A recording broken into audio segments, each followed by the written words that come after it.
Hey everyone, you're listening to the official podcast of 4playernetwork.com. Check us out at that address for everything you need to know about our community, monthly giveaways, and nightly live streams. You can even support us on Patreon at patreon.com/4player. And last but not least, you can catch the live recordings of these podcasts every single Thursday night on our Twitch channel. We hope to see you there. Enjoy.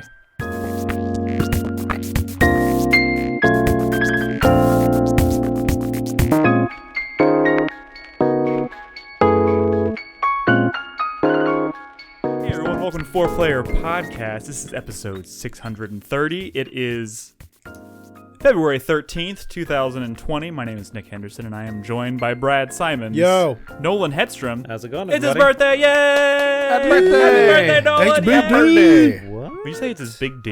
Is that what you said? Yeah. I said HBD. Oh, HBD. You are 38. 38. He's 27. Those red spots on your dick are HBD! Jesus Christ. Oh my god. All right, let's finish up the introductions. And Christopher Davis is Good joining evening. us as well. We have a big show tonight. I think we have a lot of stuff to discuss. Maybe not quite as many impressions, but we have a lot of news to discuss. But before we get into that, I want to remind everybody a couple things. Discord is a place you should be if you're not already. Discord.gg/4player is a wonderful place to keep in touch with us, keep in touch with the community, talk about video games, talk about movies, Shitpost. talk about whatever you want. There's even a general You can channel. go into general and just post little emojis of the yellow dude. What do they call that guy? I have no The idea. yellow dude drinking coffee. That's The coffee blob. technically What's that's the coffee blob? That's all they post in there. And then eyes. That's mainly Beck. and then eyes. Pretty much just stay out of general. But gaming, that's where it's at. If you really want to piss off Brad, go into gaming and talk about anything but gaming. That is true. That is a pro tip. If you want to do what we love doing, which is piss off Brad, Nah, you can do that it doesn't yourself. bother me. It's only when the Final Fantasy 14 people show up in gaming and start talking about Final Fantasy 14. You have in raged gaming. quit out of Discord when people have not been talking about video games. Because they do it occasionally, even though only people who play Final Fantasy 14 are obviously the only ones who care about it. But then they come occasionally into gaming and talk about it like maybe we'd be interested. Like, oh, that is kind of cool. Maybe I should try this game. New listener out there, I'm speaking directly to Sorry, you. no, our Discord is very welcoming and warm. Well, no. Here's what I was going to say. New listener out there who may be really into Final Fantasy 14 is thinking to themselves, I don't want to be there now. Let me just say, we do have a Final Fantasy 14 channel for folks like yourself. Brad just doesn't like them coming into gaming channel to talk about it. But we're very welcoming to all fans of video games of all shapes and sizes. But yes, discord.gg/4player is the place to be for that. I also want to mention Patreon. Patreon.com/4player is a good place to support us if you want to support us financially. And we recorded a Dragon's Dogma Revival Club podcast the other night. I almost have it done being edited and all that stuff, so I'm going to get it up tomorrow morning. And for the Revival Club for February and March, we are playing Star Wars Knights of the Old Republic 2. The Sith Lords. Sith Lords. I think, Brad, how does that work? Shouldn't there be 2 colons in that title? Star Wars, Knights of the Old Republic 2, colon, Sith Lords. Right? There is the colon at the end with the Sith Lords. I know, but they don't put one after Star Wars, which I thought was strange. I don't think they put a whole lot of Star Wars products out there with a colon after Star Wars. Yeah, I guess you're probably this right. conversation's a big colon. Smells like a colon. With a second colon, I think you need a colostomy bag. Right. All right. Star Wars Knights of the Old Republic 2. We'll be playing it in February, March. If you want to participate, play the game, talk about it, maybe be a guest on the podcast when we get around to doing that in early April. Patreon.com/4player You know what is I the place found to out? go. Yes, Brad. What? Yesterday, 2 days ago, my job will pay me to get a colonoscopy, or a Just like Are you going to Whenever. volunteer for a Yeah. colonoscopy or a just so you get paid? prostate exam. They'll individually pay me for a prostate exam. They'll individually pay me for a colonoscopy. what if you Just get go him in and be like, do it all. It's And there's not a even limit. a doctor You can doing do it. It's you- just you can somebody do in the a bunch office of who's a health fucking stuff perv. to get paid up to a point that they pay out at the end of the year, right? I had no idea. I could have been doing this for the last 4 fucking years, but I just found out about it. Now, you could be like dental cleanings or physicals or whatever. But like, I emailed HR. Can I just do like 6 prostate? It's just Randy and HR just wanted to shove his finger up your ass. It's what it is. Oh my Jesus. It's not even a real doctor. He just wants to give you $20 to shove his finger up your ass. Oh God, that's disgusting. I'm just gonna do 6 prostate exams. But I'm assuming you go to an actual doctor to do that. Yeah. I was gonna say, there's the whole- colonoscopies can be like not dangerous, but I mean, shit can go wrong. I'm not actually gonna get a Shit colonoscopy. can go wrong Yeah. with a colonoscopy. That is true. I just find it funny that Brad's considering this. All right, can we talk I'm not. Just Morgan Spurlock did a thing where he went to like Thailand or something because Who's that? Morgan Spurlock. Who's that? the Supersize the Me Supersize Me, documentarian. gotcha, Yeah. gotcha. He that did a guy. sequel. to And that. like, yeah, he did. And like, because like over there, he was saying that like you can like for less money than it costs in America, do all these medical, like buy a plane ticket to Thailand, or I can't remember, something like that. But it was like, it's not like a shitty like backdoor alley doctor, like a really nice hospital, all these advanced procedures. Stay in a hotel and do all of this stuff while you're there and fly back for less money than you could do all of that here. And like he gets a colonoscopy, but like in the colonoscopy, they don't shove like a camera up his butt. They make him swallow a pill, and the pill is a camera. And you have to walk around with this device with you the whole like 24 hours or whatever. Yeah. And it just takes photos as it's going, and then you pass it. And then the camera, all the data gets sent to this device, and then they just... That seems preferable, I almost feel like. Then them shoving a big camera up your butt and potentially like poking a hole in your colon. Well, you could get other things shown. let's go through 2 perspectives on this. Either A, you can have a camera or your finger shoved up your ass, or you can wait until you actually take a shit, go sifting through your shit to find this.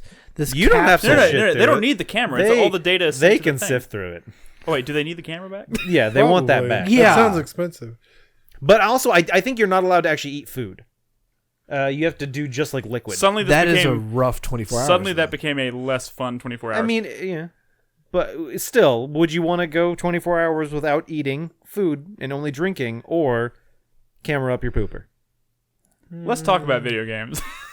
Ask this at patreon.com/4player. You can ask us anything in the Patreon section For $1. For $1 a month. We're going to get to some questions later, but for now, can we talk about video games for the love of God? We haven't talked about games in like 2 weeks. 'Cause last week we did. I'm pretty sure we talked about games 3 days ago, Nick.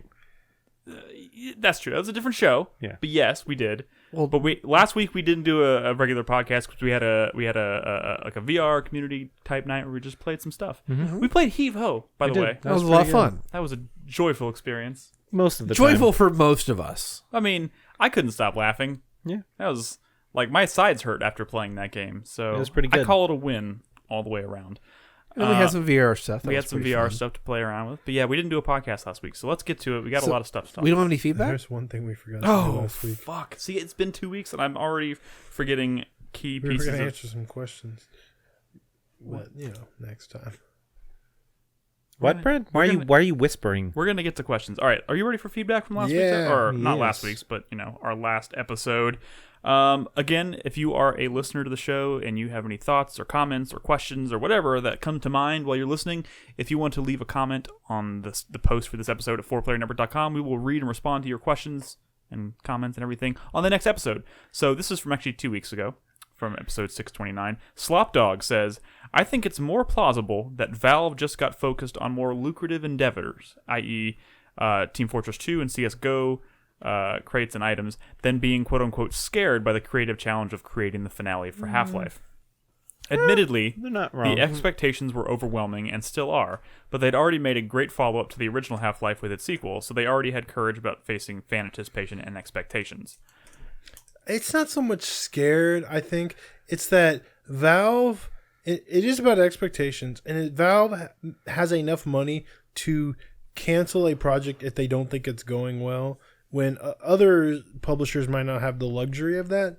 I think Valve's kind of a special case. Maybe there's some other companies that can pull that off, like like Nintendo or something, like they did with Metroid. But they don't want to put out a bad Half-Life game. Mm-hmm. That's true. And from what I understand, there was Half-Life project in development that did get Canned? canned over the years. Yeah. I'm wondering There's how much several iterations. Yeah, Yeah. former writers have talked about like what their plans were, and I just can't imagine them leaving how Half-Life Episode 2 or Half-Life 2 Episode 2 ended. I can't imagine them leaving that dangling forever, which makes me, we've talked about Half-Life Alyx, which now has a release date, by the way, of March. I wasn't on that episode. I thought it was fucking hilarious that y'all refused to spoil the end of episode 2. It was so long ago. That's true. With Jacob? Jacob? Yeah, that was funny. that was pretty funny. I was. Oh my god. Chris Davis. That was oh eating my at god, me. I'm gonna sneeze. Oh my god. Bless you. Wait for it. Radio silence. Oh my god. Damn you, Nolan. Damn you. That was great. Great for the show. Slopdog goes on to say, Chris Davis, I like your enthusiasm for Half-Life, but I think you're being a little too generous when you offer the image of Valve's developers sweating themselves into a shamed silence due to the hype surrounding Half-Life 3. I don't follow this part of his comment. I as don't easily. quite It's so either. funny. I was saying that there's just such pressure on them to develop this product and put out an incredibly stellar product. They've got such expectations on their shoulders. Like, I think they're too I would busy. be afraid. I think they're too busy sitting on their golden bidets to worry about Half-Life 3. Yeah. That's probably true. I think I agree with Brad in that sentiment that they have so much money now, I mean, as long as they announce and release a product every 5 years. if even. But- a Half-Life product? I mean, a product. A product. That's very generous. Well, you know of what? They put out the Valve Index. So Let's- there you go. It's They've going to be been- interesting. they've We're been gonna doing know games. how Half-Life Alyx turned out They did- in about a month. So Yeah. They did which is exciting. Ancient? Yes, ancient. They also did Dota Underworld, right? So, they've been making projects, just not the ones. We want. Yeah. Our next comment comes from Tobias Reaper. He says, last week someone asked about favorite in-game monologues. That's true. My favorite to this day has to be the Grave Mines monologue from the second to last mission of Halo 3. What? I don't recall this. Artifact, not ancient. Oh, you're right. Artifact. Sorry. Sorry. He says, quote unquote, this is a quote from the monologue, "You will show me what she hides, or I shall feast upon your bones." I don't recall this. But then again, there's very little of Halo 3, I think, that I actually recall. So, there's that. Yeah. I Did you were here on that This show, isn't a so- question. This is just feedback. Correct. Yeah. But I love the monologue. It's not really a monologue, but the beginning of Nier, which is actually a speech that Kaine gives like later on in the game, like at the sort of halfway point in the game, where she's like, "Vice, you dumbass," and blah blah blah. If you played the original Nier, you know what I'm talking about. That's a really cool speech. Maybe it's not really a monologue, but she was There you talking to someone, but that other person really was non-responsive. So it's kind of like a monologue. Yeah. I think that counts. That works. And our last comment comes from Thorax. He says, "It would be a big blow if E3 really does fade away. Then the cringe compilation videos would also be gone. Also, is Nick the only one on Letterboxd?" Yes. Yes. What does that mean Yeah. on Letterboxd? I mean, I have an account and I use it. Yeah, but I mean, I'm not. But I've seen other people in our community who There are plenty of people in they're our... on there, but they're not really like writing reviews or anything. They're just sort of They're touting which movies they've seen. But you can still just be... like rating movies. Yeah, I mean, that's fine. You have to have an account to do that. So I am the only one on the couches that has a Letterboxd I'm making an account right now. Nolan's making an account right now. What is this called? Letterboxd. Download the app. I There's I an don't app? know. The thing, only reason I haven't is because I don't really want to write any reviews. So is there? Any, I'm using it Is to there keep- any point beyond that? I mean, I use it just to keep track of all the movies that I watch. Like, since I'm trying to do this thing where I watch a movie a week, I'm trying to make sure I'm keeping track of what I watched and how often I'm watching I stuff. see. So I see. it's very helpful. I am also writing reviews because I like to write stuff sometimes. So I'm writing very brief reviews of all the movies that I see. What the fuck? What? I hate when websites have the character limit on usernames 15. Like, go fuck yourselves. Should be at least 16. Dude, yeah, my username that I always use is 16 characters. And so many fucking websites have that limit of 15. Just leave off the. Well, that's what I end up having to do. Yeah, You never had to deal with but then you never standardized have to mail or remember. anything like that. Standardized mail. What the fuck are you talking All right, about? that is the end of our. My first name is Podcast, Christopher. just like Oh, well, podcast. yeah. It will cut me off at the R at the end, so it says Christopher for like half of my official correspondence that I get. Christopher. That is funny. All right. Thank you guys very much for your comments. Again, if you have anything you want to chime in on, Isn't that just Christoph? anything you want to chime in on, leave us a comment at 4playernetwork.com on the post for this episode, and we'll read it next week. All right. Are we ready Yes. to talk about video games? I feel like it's been a couple weeks since we had a chance to really do this. Let's do it. It literally has been a couple weeks. 2 weeks, in You're right. fact. You're right. You're right. It has been 2 weeks since we had a chance to do this. It's been longer than that since Brad has been able to do it. Because Yeah. Brad wasn't on that show, and before that was our game of the our This is the award first show. official podcast of 2020 for Brad. No, it's not. We had one at the beginning of the year. Yeah, we did. We did. We Well, did. the Game of the Year stuff. No, before we had that. one normal show Yeah. We did? before. Between our preview show and our award show, we had one normal show, and he was on it. So I did put up the video for that, right? I don't know. Otherwise, shit. Let's talk about video games, and I want to start. I think we have a lot of like short, quick mentions tonight, but we have 2 games in which we have footage for. So I would like to talk about those first, and I'm going to let Brad start because it's a game we haven't talked about yet at all on the show, and it's one I've been curious about. It looks interesting. Nick, you've not been curious about this. I mean, Be Why is honest. he not? But he can be curious about it if he wants I can to. be curious even though I have no intention of ever buying it. But then no, then that doesn't count. That's not curiosity. Nick, if you were curious, you would have put a ring on it. Yeah. That's funny you mentioned that. Tell us about Ring Fit Adventure. Ring Brad. Fit Adventure, the new Nintendo-made Pilates RPG. Where where your character looks like the character from Darksiders 3. Okay. You Her hair's on fire. Look at that. can't make references to characters no one cares about. Oh shit! true, though. Shots true, though. fired. Yeah, I'm getting swole. I mean, I played it twice, but I just got it. He now has 2 muscles. Yeah. Do you feel swoller than you did before? I gotta tell you, it really does feel like a workout because you're doing a lot of like squats and I mean it's some tricky stuff. So And it's like calisthenics. Is this on a it's track? like it's Pilates. I mean, you have a Pilates ring. I mean that's all this thing. Wait, is is Pilates ring a thing? Yes. yeah, it's like a what do you call it? It's like it's a strap. I don't know. It's like Why can't I just use a Mario Kart Wii wheel for this? Because it has to be able to. Why can't I think of the word? You have to be able to push it in. Resistance, like a band. resistance Thank you. band. It's a resistance thank you. ring. Resistance ring. Yeah. Yeah, and this is a game version of that. You get into like RPG battles and shit, and you level up, and as you level up, you get more moves, which are exercises, and they're actually different skills. So what's the Yeah, loot fuck. grind like in this? I would. Well, I'm not super far yet, but there is a lot of slots for like cosmetic items and equipment and stuff. Oh, that's cool. So you do the ab guard where you like You put do the the ab resistance guard, band yeah. and you push it against your stomach.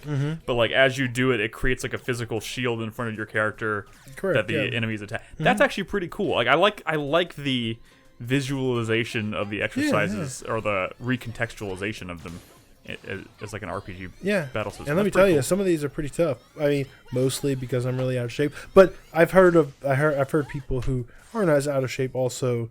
There are various difficulty levels you can like set this at, and it's from what I understand quite a workout even for non-fat fucking slobs like me. But I just gotta play some more Ring Fit Adventures. Brad, in that regard, I would say that it's any kind of workouts where there is giving you resistance. It doesn't matter how not fat fuck you are. It's still gonna be a workout. Yeah. So Chai Tai says we tried this You at do- work in a room full of tons of athletic people, and they were sweating at max difficulties. It says it asks people to do 30 deep squats for a single attack. Well, yeah, Jesus, like 30 squats. It doesn't. I don't care That's like max how in difficulty. shape you are. Yeah. 30 squats is Yeah. still 30 squats. But it's cool because I thought like every single exercise was going to be like the exact same ability or whatnot. But if you look, they actually have like attack damages. Once I hit level 5, I got an ability that hits all the enemies. It doesn't do as much damage, but it hits all of them, and you have to like before you can use it again, you have to do 2 other exercises. So it is like a more powerful skill because it's hitting all enemies, but you can't spam it every turn. You know what I mean? So I'm not very far. I've only fought like 1 boss, but and it was pretty tough. But it does really kind of feel like a workout. Does it have any kind of like fitness tracking built into it? Yeah, it does. It does. After I skip it here, I feel kind of dubbed. Or Malia skips it here because she's actually the one playing for the footage capture because I had already did my workout. But yeah, because if you remember that the you Joy-Con... should have just said Henry was playing. Yeah, Henry was playing. The Joy-Con has like this IR sensor where you put your thumb over it and it can actually detect your heart rate and stuff. And I meant like I don't really know too much about this besides the fact that there's a strap for your leg and you have like the ring thing. My curiosity was, are they trying to like almost like the Wii Fit board or whatever? What was that, the Wii? Oh yeah, the balance board. Balance board. Where it's Are they trying to like track your progress? Yeah. So does it Yeah. ask you to like, log your weight and log this, and we'll track your progress? You do that at the beginning, and it's like, look how far detailed- you've come. Like detailed tracks of everything you've done and how much you've been working out, and it tracks it. You've burned so many calories. Exactly. So, It does all question. that. But it does a really good job of gamifying it. When you're running through that field there, I'm assuming that's kind of just on a track. Are you actually having to do? You run in place. You to do like the jumps, you point the ring down and you squeeze in, and it's like you're shooting a gust of wind down, and that's what thrusts you up. Can you fart? And when you go into like water, or like mud or whatever, you have to like high step, to like get through that, and it's Could you just high step with one leg? you can. He's like, When you're feeling really I've done tired, it. you just use one leg because with the leg strap is it's just Is there any integration with the Wii balance board? no. But the Wii balance What it's a bad rap. That thing is pretty cool. what about the finger sensor that? That never actually Heartbeat came sensor out. that never came out. Yeah. But like I said, the Joy-Con does have a thing where you can like put your thumb on it and it tracks your. I mean, So wait, hold on. So what level do you have to be in this game to use the colonoscopy feature? well, level 0 from my experience.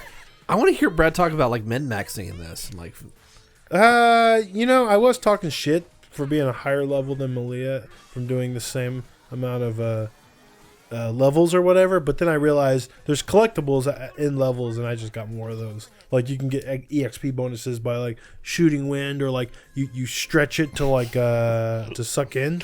yeah. Yeah, And that's why as you're like running along in the world, I You're saw running- like yeah, pointing off to exactly, the sides and grabbing stuff. Out of all the things I think they've tried to tie like physical exercise in with like or gamify physical exercise, I feel like this is actually one of the most interesting ones they may have ever done. yeah. I mean, yeah, it's pretty cool. I mean, I feel like all their exercise efforts are usually pretty cool. I even kind But of like this the one- art style. It's not bad. It's not bad. There's even they some just voice acting. stole the cell shading from Zelda and just made a game out of it. They stole it from I don't think themselves. they stole it. I mean, I don't think Zelda was the first cell shaded game. Also, it is Nintendo, and this is also a Nintendo game. So, Yeah, is the dog like twitching? No, I think a dog might have farted. Oh no! yeah. So it was cool.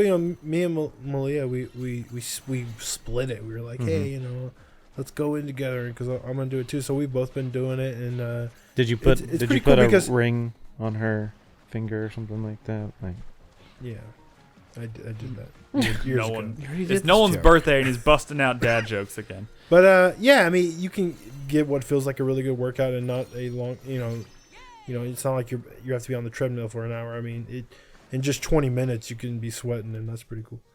Nice. Did you like buy this, or you? no, Yeah, he man. stole it. No, I mean, I'm guessing Gamefly sent me a Pilates ring. I guess. Yeah, I guess. Now that I think about it, they can't. Gamefly can't do this, I can bought they? it. Cool. Well, it looks interesting. Maybe. Oh no, I'm probably not gonna try it. But if I ever did try one of these exercise things, this would probably be it. This looks pretty sweet. All right. Well, let's see what else we got.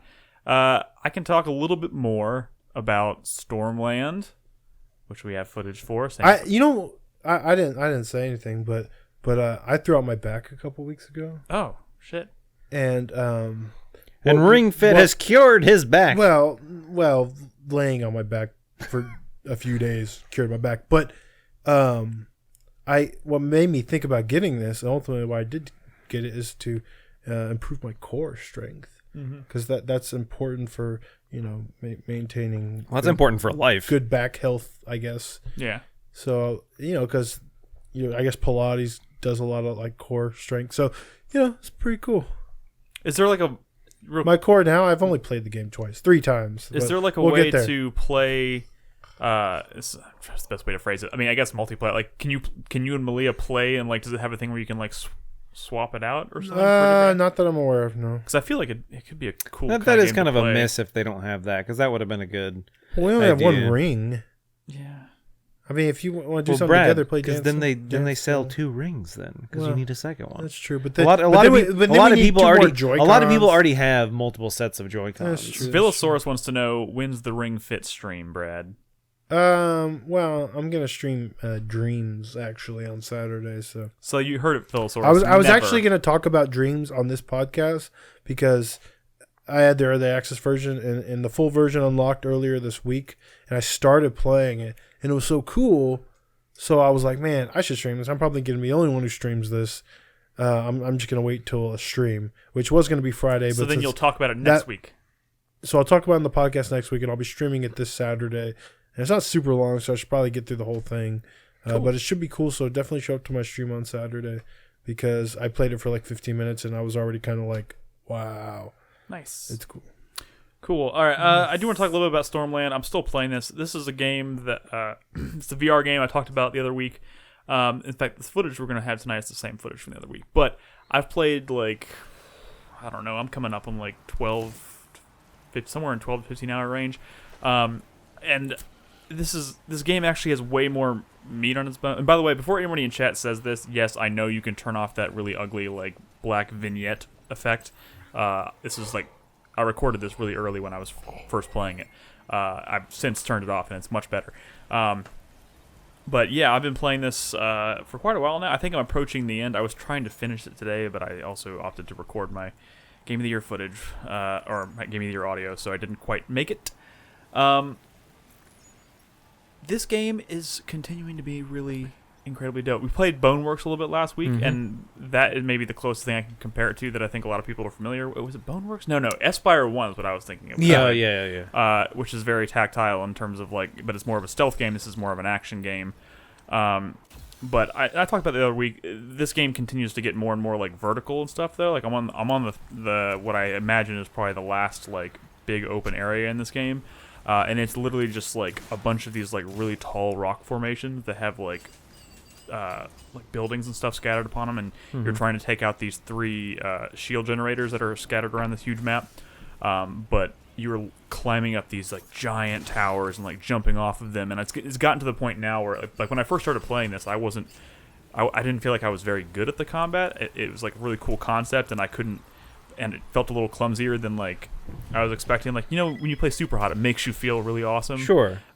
This actually, since you're moving around freely while also trying to do all that cool shit, it's a little harder to get used to. But I have since gotten to the point where I feel like I have a nice rhythm and a nice flow to it. So now I'm just I'm like shooting, I'm like running up walls and jumping off of things, pulling out my shield and like raining bullets down on dudes and like using all these different abilities like in tandem with the traversal and stuff, so like it feels really fucking nice. Yeah, I mean, yeah, absolutely. I know it's a joke, but you do start to finally you start to get that confidence, and there is definitely a very clear difference between when you first start the game and when you get towards the end of the game, because man, it is fucking rad. How many hours have you put into it? Like almost, I'm probably somewhere. I'm coming up on like 15 hours. Which is funny because when I first started playing it, I think people were like telling me it's like, oh, it's like a quick like 4-hour game, and I think you can probably blow through it in that amount of time. But like, there's a lot of stuff to find, and there's a lot of abilities to unlock and It's stuff. got some meat on the bones. Oh yeah, I think it does. I mean, it may not be like the deepest experience because when you're not going after the objectives and doing combat and whatnot, the meat, I guess, would be finding resources which you can use to like buy new abilities and components that you add to your robot chassis or your android chassis or whatever. But I think that stuff is like some of those abilities that you can unlock are really cool and really useful. So like I've been having a blast, just kind of running around and finding as many resources as I can, Sure. and just exploring and finding audio logs and shit like that. But So out of curiosity, this is kind of off topic, kind of on topic. This is through Oculus Store, correct? yes, it is an Oculus Rift exclusive. Correct. Yeah. Do you know if they have a return policy? I do not. Because so I was in an attempt, because I've been trying to play more VR because I do have a headset and I just have kind of not been in a mood lately, but I was like, you know what, I do want to play some more VR because we talked about it a while back and we played it last week, and I was like, I do like VR games. So I busted out Boneworks again, and first of all, I was actually having issues with the USB drivers on my computer, and it was really frustrating. Blue screen to death like 3 times. So I finally got it working, and so I'm playing Boneworks, and I just got super fucking nauseous. And I will say that at least the settings I've seen in it, it doesn't have any of like the vignetting in this, which is supposed to help with that. It doesn't have any of that. I even tried different kinds of. I tried, having the smooth turning. I tried having the quick turning. I tried a bunch of different settings, and I've never really had that problem before. And I don't know if it's just because I've never played a game quite like that. And I know I talked about it briefly on the podcast when we talked about this a couple of weeks ago, but it was fucking bad. And it was like I played it for a fairly short Were you playing time. standing up or sitting down? So yeah, I tried sitting down this time, and that literally didn't seem to make a difference. And so my curiosity is maybe would that vignetting help? I mean, that's what it's there for. I know, and that's what it's there for. And so that's what I was say. Like maybe I could try out Stormland, but then like I would almost like I can't. I don't think I can get a refund on Boneworks now. Maybe because somebody I had in it for chat too knows. long. I haven't tried to return anything. How yet. much was it? $20, $30? I want to say it may have been 25. See, I mean that might be kind of steep for a game I play for 5 minutes, and then it turns out I don't like it. I mean, you can come over and try it at my place. Yeah, maybe. Whenever you want. It's really cool. And like I said, I've since turned off the vignette. The vignette I think is really extreme in this one. Like this is when I first recorded this. Well, I remember when we played Alpha something. Metal Gear Solid Aspire 1. Aspire 2.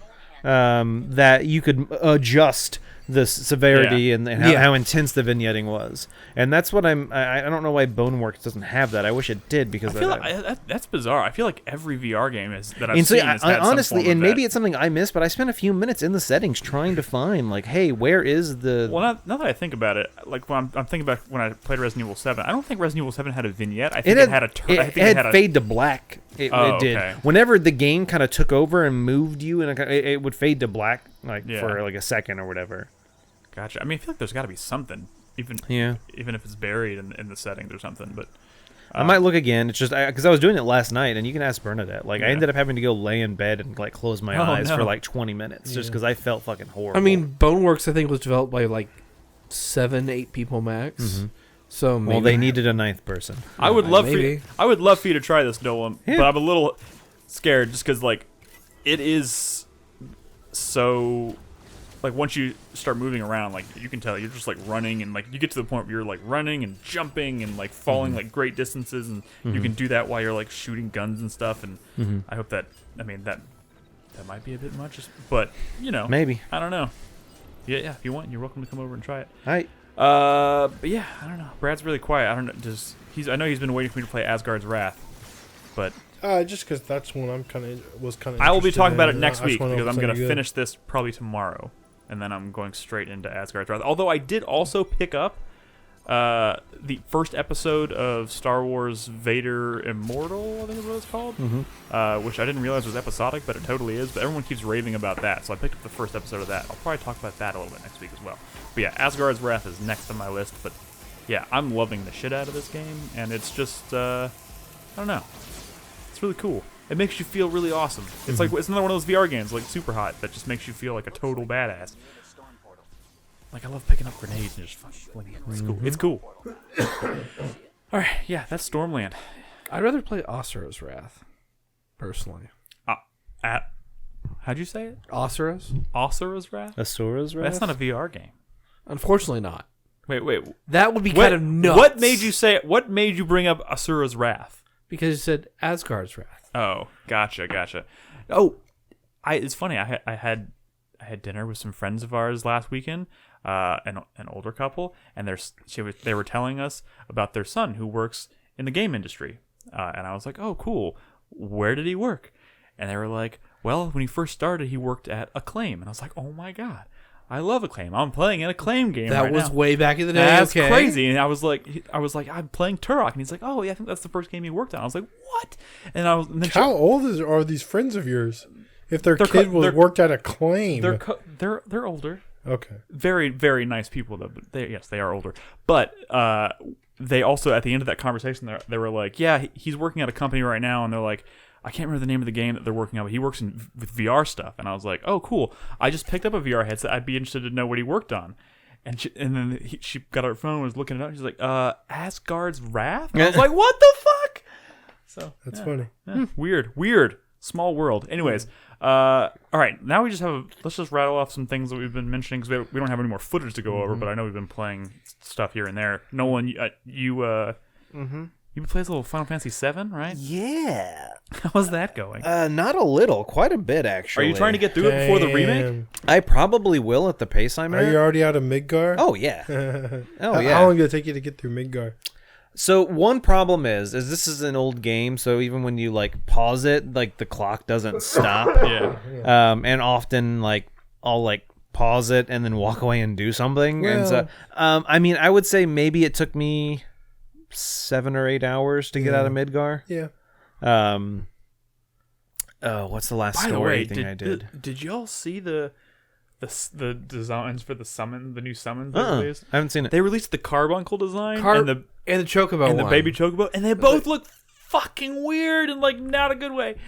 Sorry. They're like conehead versions of those, Who even those made creatures. Carbuncle? Baby Chocobo? Yeah, baby Like Chocobo. Chocobo. Yeah, they're new summons for the remake, but yeah, They Carbuncle. have big old heads. They showed Cactar, which looks normal, but I mean, that's a design you can't change. There's no Cactar in Midgar. there is now. Sorry, I didn't mean to derail the Final Fantasy VII conversation. Derailed! It just popped into my head, and I was like, "What the fuck?" It was so weird looking. So you passed Junon, or you? Yeah, I'm past Junon. I am past Cosmo Canyon. I love Cosmo Canyon. Who was your Did you date? use a Oh no! So that I'm about to go do that. Did you That's use where I'm also- at right now. Gold Saucer. I've done Gold Saucer. Did you do a Phoenix? I went to where the Gold- date is. I went to Gold Saucer, then to Cosmo Canyon. I'm about to go back. Did you use a Phoenix Down on that one boss Which boss? at the end of Cosmo Canyon? Oh, Phoenix Down? I know what you're talking about. Healing Are items. you can sure you're kill not thinking of like the boss in 8 on the Train? Who was the zombie? There's give him a Phoenix down and kills there's him? always one. No, there's always a boss There's- that there's- takes. Yeah, there's always a boss. that- and general enemies like you could- zombie enemies can be. No, so I haven't done the date yet. I thought doesn't the date happen? in, X like, potion? The date happens at Gold Saucer. I don't believe you. It does. I've already been it, through it Gold does, Saucer. but later in the game. Yeah, yeah, you go back to Gold Saucer. I've already done everything I can do at Gold Saucer, as of now. It's the golden saucer. Sorry, thank you, Golden Saucer. Chris David. Whatever. So I missed 2 letters. yeah, so I've done Cosmo Canyon, and now I just went to a new place. I forget what it's called. Oh, I'm in Nibelheim? Nilfgaard. And that's where that's where I'm at. I visited there, and I'm going through like the mountains. Yeah. And I just fought a boss. You have to go through like some tubes, and then there's a boss at the bottom. You're at the reactor. Yes. Oh, I'm at the the one- reactor the one at you can Nibelheim. learn You fought, Trine you fought from. like Genova. You the can learn third. Trine from that boss. Oh really? I did. I did have Okay. I did have my enemy skill equipped, and I learned Trine from Look him. at yes. us having all kinds of memories from Final Fantasy Do VII. did you get Vincent and Yuffie? I have both of them. Yes. Okay, good. Yiffy? You know what Yiffy is, right? Yuffie. I said Yuffie. Oh. Yuffie. Yuffie. Yuffie. I always called her Yuffie. What And- fucking and I- yuppies? Nolan, would you say Final Fantasy VII is a good video And game? I called it Junnin. Junnin? You called it Junnin. Junnin? Junnin. Jun. You- What the and- fuck is this? I know! Why does he look like a Super Saiyan? What the What- fuck is that? What did Also- you call Sid? Did you all What the kid? fuck is that? They basically just put a ruby on a cat's forehead and called it Carbuncle. Yeah. What the fuck? Okay, Wow. okay, Cactar looks fine, bad. but what the fuck are Carbuncle and Can we talk fucking about this? Chocobo? What? I don't want to hear any of you motherfuckers calling her Aerith on this podcast. Okay? Can we make an agreement What here? the fuck is? Can we? It takes up your whole It's like a screen. Photoshop. Can we make? God damn. Can we make an agreement here? That is your new wallpaper for your phone. What the fuck? Can we make an agreement here? What's up, Brad? On these couches, we're gonna call her Eris. Eris. It's fucking Eris. Eris. Do you think it was the same animation studio that worked on the original version of But wait a Sonic the second. Hedgehog? I have a question. This is me. This is a legitimate question because I called her Eris when I was younger too. But like, You mean it's spelled like- Aerith, right? No. In the United States, when it was originally released, Eris, it was of course it's Eris. Aeris. Okay, so I didn't just call her Eris for no reason. No, you Okay. called her Aerith because, stuff that came out later after Kingdom Hearts called her Aerith. They're the ones who started that all shit. the post original game Motherfuckers. content It's was Dr. Aerith. Robotnik, you assholes. Oh my It's- god, dog! listen, I know, it's it's so Eris. bad. What is with your dog? It's I don't Eris. know. Give it new food. Aerith is, not what she was called when the game came out over here. All right. So- I legitimately couldn't remember if I just like was pronouncing it wrong, like it was spelled Aerith, and No, I just. it was spelled, All right, cool. I'm not crazy then. but in the new one it's spelled Aerith. Oh. Yeah, it is. And they call her Aerith, but that is not Aerith. Well, they're it's gonna Eris. say her name with voice acting, and then we're all gonna be fucked. All right. Just think of it as a lisp. Everyone has a lisp when talking to her. Where is there? Aerith. What would you like to say? Anything else about Final Fantasy VII? You're gonna finish it before I mean, at this point, I think I probably will. When does Remake come out? April? Early April. No, Yeah, I it's think it's mid. Or no, I guess like April 3rd or 4th. I guess No, it's April 10th. April 10th. I'm 99% certain. Yeah, that sounds right. Yeah, that's true. In Japan, it's spelled Aerith, but it's pronounced Erisu because of Japanese. So Eris actually All right. sounds more like the original name. So anyway, Putting our foot down here. Eris. Eris. So you're about to get to Sid. I guess dude, you're acting like I fucking remember Rocket this Town. game. Rocket I remember Town's after everything I've Nibelheim. done so far. I don't remember that. That's the I'm fucking gonna be conversation honest. we had I'm gonna weeks be honest. ago. I've played this game like 5 or 6 times. I don't remember the order of operations. Well, no, it's not All about- I know it's- is Midgar comes first. It's not about that. It's like I said. I've only played this game literally once in my life, and I was like 16 at the fucking times. I don't remember anything from it. Rocket Town's the next major place. After All right. Well, I guess I'm Nibelheim. going to Rocket Town next. And you're But yes, you're like I gonna said, get the low Bronco. At this The point, tiny Bronco, and he already has it. Sorry, Tiny Bronco. You're right. yes, I have Tiny Bronco.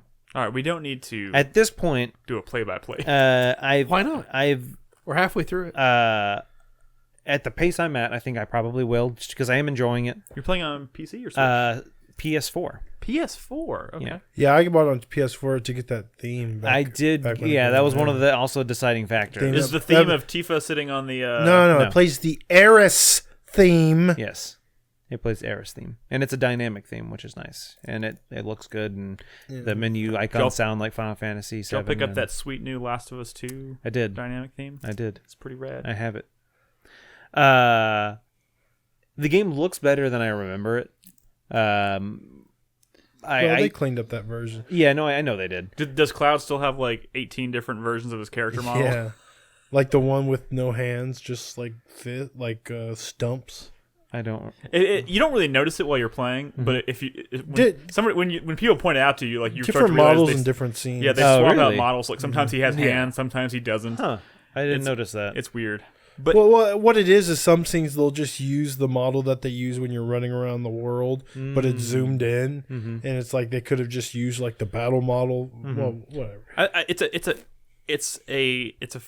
obviously it's a famous game. Everybody knows that game pretty well. But like, not many people talk about how like just kind of weird it is in terms of like the way it looks Yeah. and the way it's designed. It's not normal, but it's cool. Yeah. I mean, it gives its own personality. Don't get me wrong. So. I had a bubble bath with a bunch of dudes. Nice. Yeah.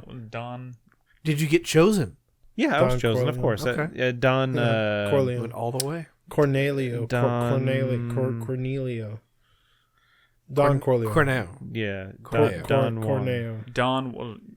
Donald. We'll just call I mean, him- do you want to yeah. know what I called them when I played it when I was younger? Because Is that's it- not. Is it offensive? No, that's what I'm saying. My pronunciations are probably not accurate pronunciations. Definitely not.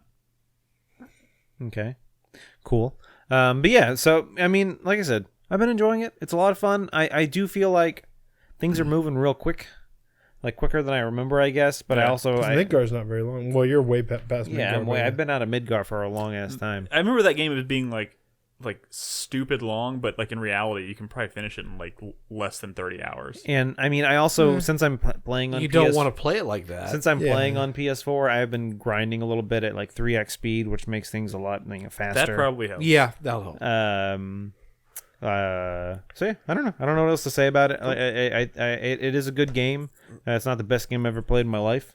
But some people would fight you for that statement. Well, some people are wrong. Not people in this room, per se. I mean, a lot of the magic of that game comes much later. You know, a lot of crazy. I have a lot of magic stuff right now. Lightning and fire. Okay. Yeah, but do you have any master material? I don't have any master material. Have you explored the ocean floor in your fucking submarine? I have that not game is done that weird. yet. Yeah, have you gone snowboarding yet? What are your intentions going forward? What are your intentions with our game? Yes. I was kind of. Who are you gonna romance? I was kind of looking into it. And I heard that like for finishing like Fort Condor, you get master materia, but dude, fuck that mini game. It's such bullshit. It's like bad. I hate it. I've done it like 3 times now, and I'm like, I'm not doing this anymore. It's bad. There was a time in my life when I was younger and I was obsessed with this game, and I was like, I'm going to 100% this game, and I'm going to get a master materia for every materia in the game. And I got that's like not how master materia works. Well, But no, you can get like 5 stars. Yeah. You can master materia. Yeah, sorry. all material. Master materia. I was is going the to one master every- all the material. Yes. And I got And they split, and you can, Correct. Yeah. and I got like 3 of them, and I was like, I'm done with this.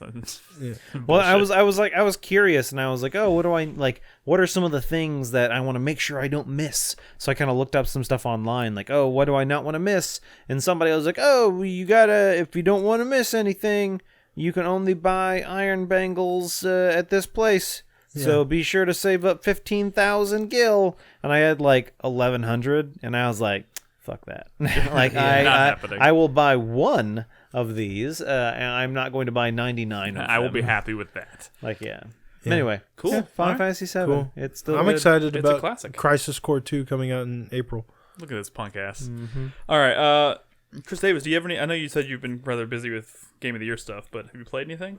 I've played a few things. What have you been dabbling in? Well, I did an entire campaign playthrough several weeks ago of Ace Combat 7 again on hard, and I played the DLC content, which was really good. Actually, I've heard good things. I should probably finish that game. It's I'm gonna say that till the day. fucking good game. I'm gonna say that for the rest of my life.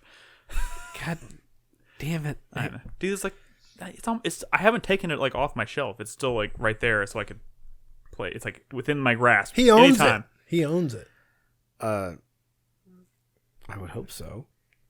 I've played, Punk ass. but I've really just been dabbling in little things when I haven't been capturing footage. So, Resident Evil 2, I started a Claire A run through. Cool. You're a weird guy. What? You're playing the remake again? Yeah, Dude, because I only did like a Leon A, Claire B. I thought about doing that, but then I was like, I can't. I can only let myself replay like one game at a time. You know what you should do? And like, just bear with me for a second. Yeah. Like, you're gonna be very resistant to this idea at first, but you got to you got to do it for the meme. You got to do it for the meme value. What are you You doing? got to do it. You'll piss off so many people. What are you suggesting? Imagine if you picked up the Yakuza Remastered collection that just came out and played like Yakuza 4. Imagine. The only Yakuza games you played are Yakuza 6, and then you played Yakuza 4, and then none.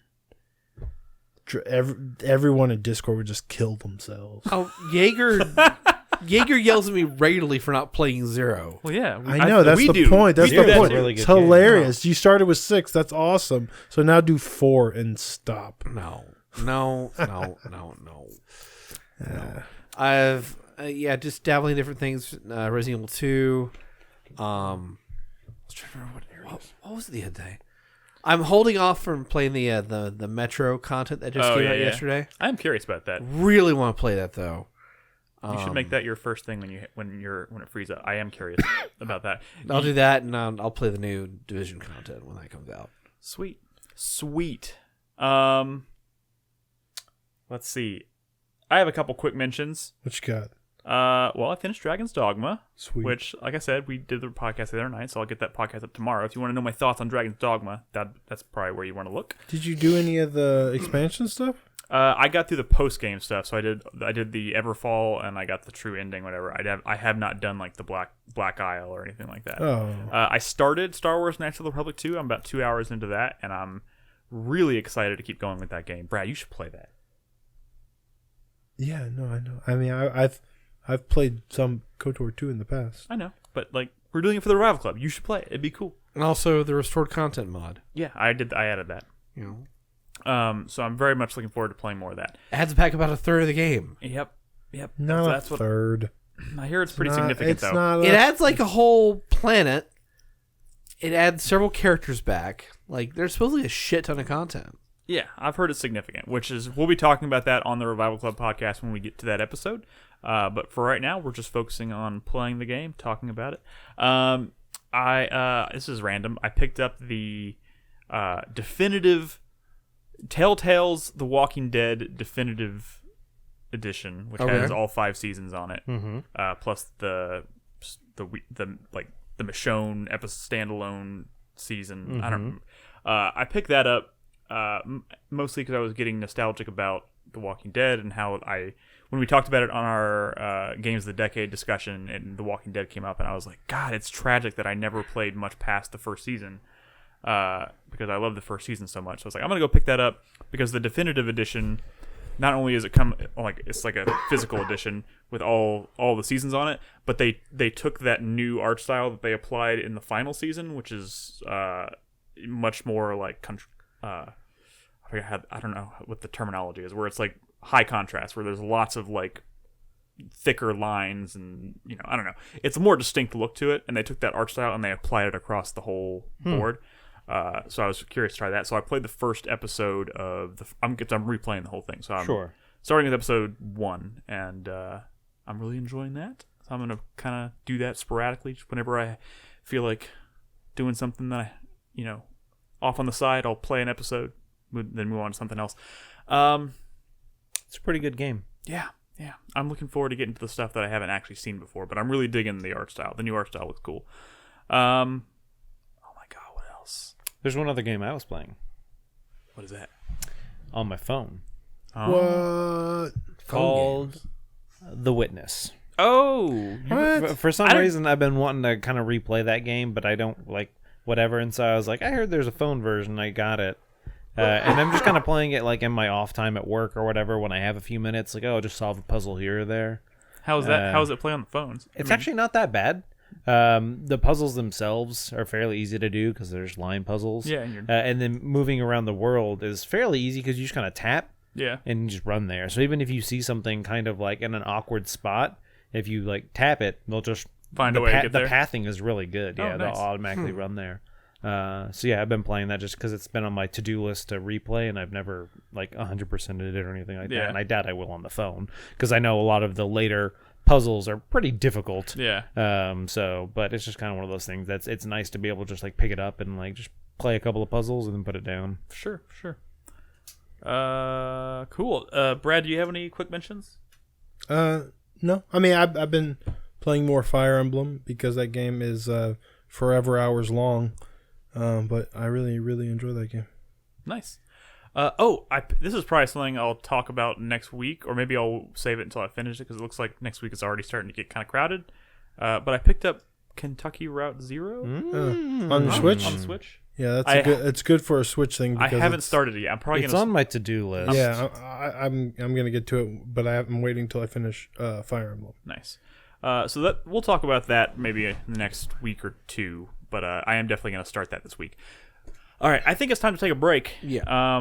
We're gonna have some birthday cake, and then we're gonna come back and we're gonna do news. We have a lot of news to talk about this week, including the Wonderful 101 Kickstarter that happened this past week, plus some less positive, less exciting news involving. There's some bummers. There's some real bummers this week. Actually, it's more negative than positive, but we'll cover all that and more when we get back. So if you're watching us live, don't go anywhere. We'll be back after this short break.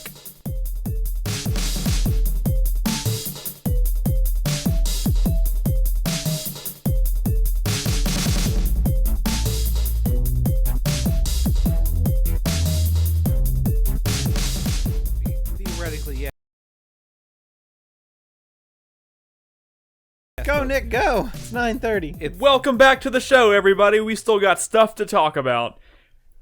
I forgot to mention, I also finished Turok the Dinosaur Hunter on the Switch. Mm-hmm. Congratulations, Nick. Who are you endorsing in the Democratic primaries? Let's talk about video games. To the news! Sorry, I was just trying to move on from Turok. I know. Did you get the Chronoscepter? Hell yeah, I got the Chrono Okay, Scepter. Jesus. Bitch! Stop it. Anyway. What? Next, let's talk about the news. Like I said. When you started playing after last week, was it all fucked up? What? Because I played some of your game when you were in VR. Were you like, what the fuck's going on? No, I didn't even notice. Yeah, exactly. Turok. Played a bunch of it, too. Anyways, secrets and shit. We're back from the break. Let's talk about the news. Nolan, hit us with your best news topic. Bam! Like I said, it's all bad news. This week, it was revealed that Bioware is apparently going to take another stab at Anthem. I put in regrettably. Someone deleted it, and I put it back in. And I actually rewrote because when you put news topics in the doc, they're always like worded shitty, so I had to rewrite them. True. So they look like headlines. I still left regrettably in there. Yeah. Good. Like Brad will write something that'll be like, "Dat Bioware." Yes, that's exactly. Shut what I up. did. That's exactly what you do, Brad. That is, but the funny thing is, I always know what he's talking about. Well, that's why I do it, because I hear something and I quickly want to write it down before I forget about it, and everyone's like, "Well, is there any fucking news this week?" So I'm not. Yes, I get what you're coming from. Anyways, BioWare is going to take another stab. They're pretty much going to reboot. I don't know how deep this is going to go necessarily. They've gone into there's details out there. They're reworking most system mechanics in the game. I mean, they're trying to pull a Final Fantasy 14 on us here Yes. with Anthem. And Which let you me know tell you, this is a mistake. Because when they did it to Final Fantasy, people liked Final Fantasy. They liked Final Fantasy 11. They wanted Final Fantasy 14 to be good. So when it was finally good, they were excited. I don't think anyone wants Anthem to be good. I don't think anyone. You don't This want is Anthem a to be bad. good? No, I thought you want video games to be good. I think I want Casey BioWare to make good video games again. I don't want them to make Anthem again. I agree. completely agree. Like, This is a waste of resources and time and money. And what's going to happen is they're going to do all this. They're going to spend a fortune, and still no one's going to give a shit. Yep. And BioWare's going to be even in a worse place than they are right now. I completely agree. I would like them to be instead taking that as a sign of, oh, maybe we should go back to what we're good at, like Mass Effect, like Star Wars Knights of the Old Republic, like Dragon Age. Back to the basics, back to the things that people fell in love with BioWare for. This is not what we wanted. But that being said, if they're going to put that much effort into it, see what happens. Well, I mean, we have no choice. Of see course, what we're going to happens. see what happens. But you're talking about see what happens equals millions of dollars and months of time. And that money is not being spent on franchises that I think people would actually rally behind, yes. like Mass Effect, like Dragon Age, Which already have budgets assigned to them. I know, but like the decisions. Stuff gets moved around all the time, dude. When people get moved around, that's money. There was rumors. People are money at these places. That is payroll. There were rumors last month. I think it was last month that they're working on a new Knights of the Old Republic game, and like how are they not doing that? They have the Star Wars license. When you hear something like that, immediately followed by like, oh, they're gonna actually take a stab at Anthem again, it makes me wonder, well, is the fucking KOTOR project still alive? Are they actually putting all the resources to KOTOR, or maybe they're just taking all their good resources and putting those on KOTOR, and then taking all the shitty people and putting them on Anthem too? I mean,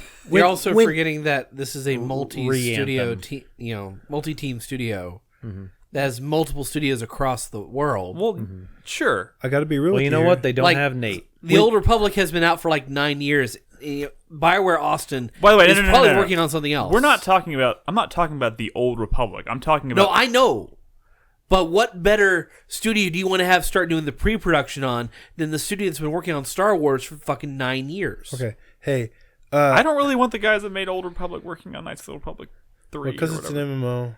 I mean, maybe. I mean, yeah, maybe. I kind of want the people. I mean, I don't know.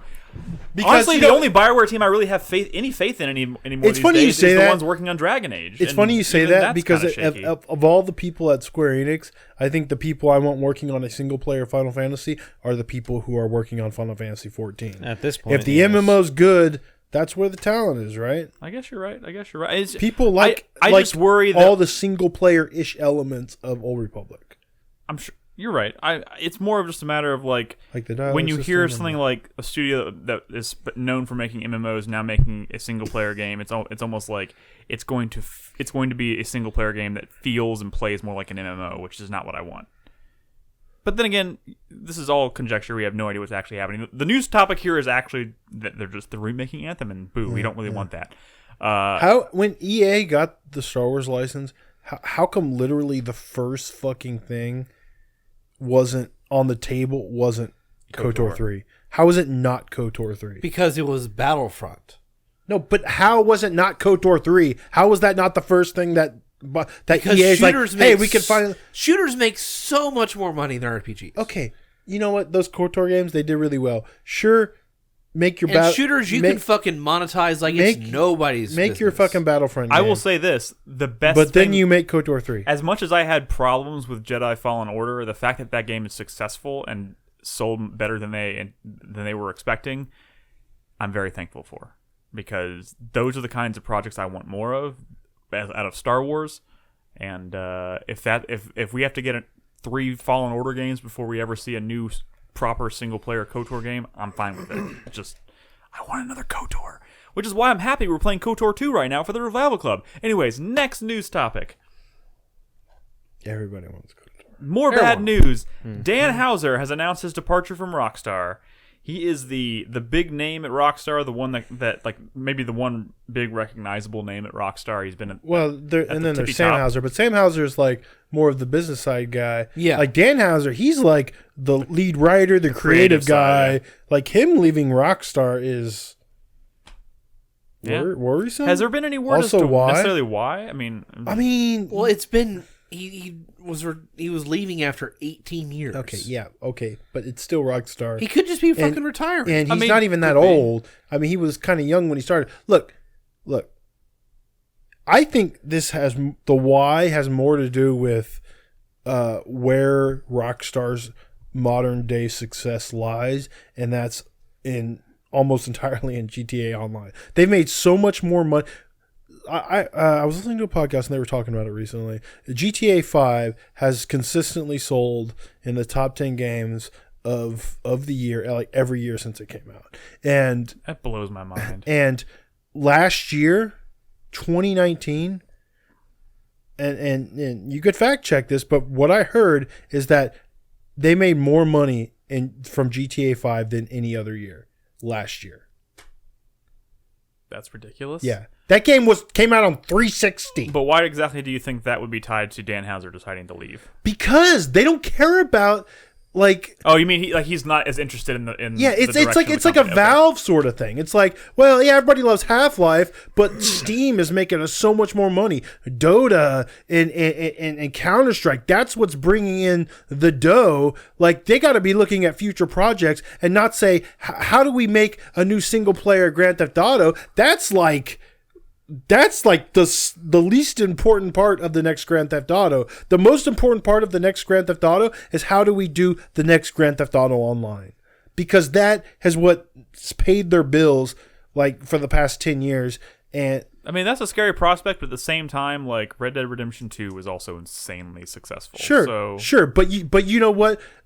So was GTA 4, and so was right. Red Dead I mean, 1. But you know what we were getting? We were getting awesome single player expansions I know. with like Undead Nightmare, with the Ballad of Gay Tony, with Lost in the Damned. Now they don't even bother with that shit anymore because they make so much more money doing this online shit. And you know what?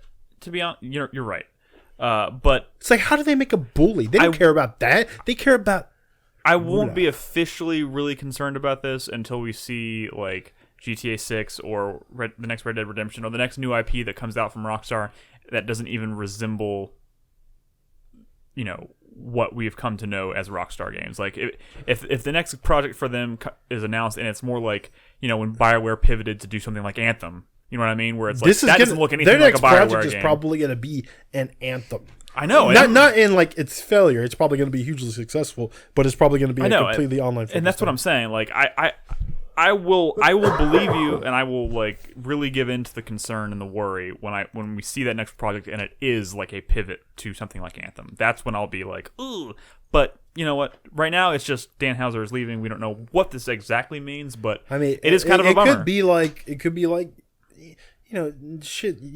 People don't really talk about, but for all we know, it could be like fucking health reasons or something. You know? It could. This shit happens where, there's Like, an unexpected departure, and all of a sudden you get horrible fucking news. And if we find out in 3 months that he's gone off to form a new studio or a new platform or something, that would be more indicative of what then Brad's that talking. would be indicative of what you're talking about. Yeah, for sure. Yeah, true, We'll true. see what happens. It's he's more money than God too. I'm sure. Right now, that's what I'm saying. He could just fucking retired. we don't know what's going on. All we know is But a he's creative left. lead like that. I don't know. That's weird. I mean, maybe Red Dead Redemption 2 was his like dream project, and he felt like he crossed that off, and he was like, I think I would be happy if I ended it. He was here. doing 100-hour work weeks. Maybe he just wants to go off and write a book. You never know. You never know. All right, we'll talk more about that if we ever find out anything else about it. Nolan, I'm not really finding that, Brad. I am finding that they do make a lot of their money from GTA. from it. It says that Take-Two, the owner of Rockstar, revealed 55. Or sorry, so that's EA. Hold on, this article kind of jumps around a little bit, but it was saying that this is from like mid last year. Like NBA 2K18 sold 12 million sales, 25 million for Red Dead 2. 110 million for GTA 5. Fucking shit. I think recently, the recent thing that I heard says up to 120 million. How are there even that many people left on Earth that don't already have it? 120 million, and I'm in that game. But it also said that they make 58%. Yeah, where's of your their... check, Brad? Yeah. Okay, so digital revenue, including games, accounts for 79% of Take-Two's money. Jesus fucking Christ! But I think they were saying that 55%. If Brad had played his cards right, he would be ultra rich right now. Take-Two Interactive has proven their latest financial records reveal that 58% of all of its revenue comes from everything other than the games themselves. 58%. So over half of their money comes from not games. As in like Microtransactions and stuff like that, yeah. Anyways, well, it's weird. It's unfortunate, but we'll see where this goes. Yep. Next news topic. Stardew Valley developer has announced they're making 2 new games set in the same universe as Stardew Valley. And they're non-farming. And I know Brad has thoughts and opinions. Well, this is exciting, right? Because Stardew Valley was like, you know what? We love Harvest Moon. We can do it better. Mm-hmm. And they did it better. Mm-hmm. And it was huge. Mm-hmm. So the question is, if they're not making a farming game, what kind of fucking game are they making? Pokemon. That's my theory, right? A JoJo Mart simulator. No. Why not? No. The anti-Stardew Valley. Why not do that? You can already do that in Stardew Valley. You can? You can work for JoJo Mart. No, like running it as a manager of a store. I don't think that's going to happen. like Recettear. Yeah, Zero like Recettear, Skies. but I don't think that's going to happen.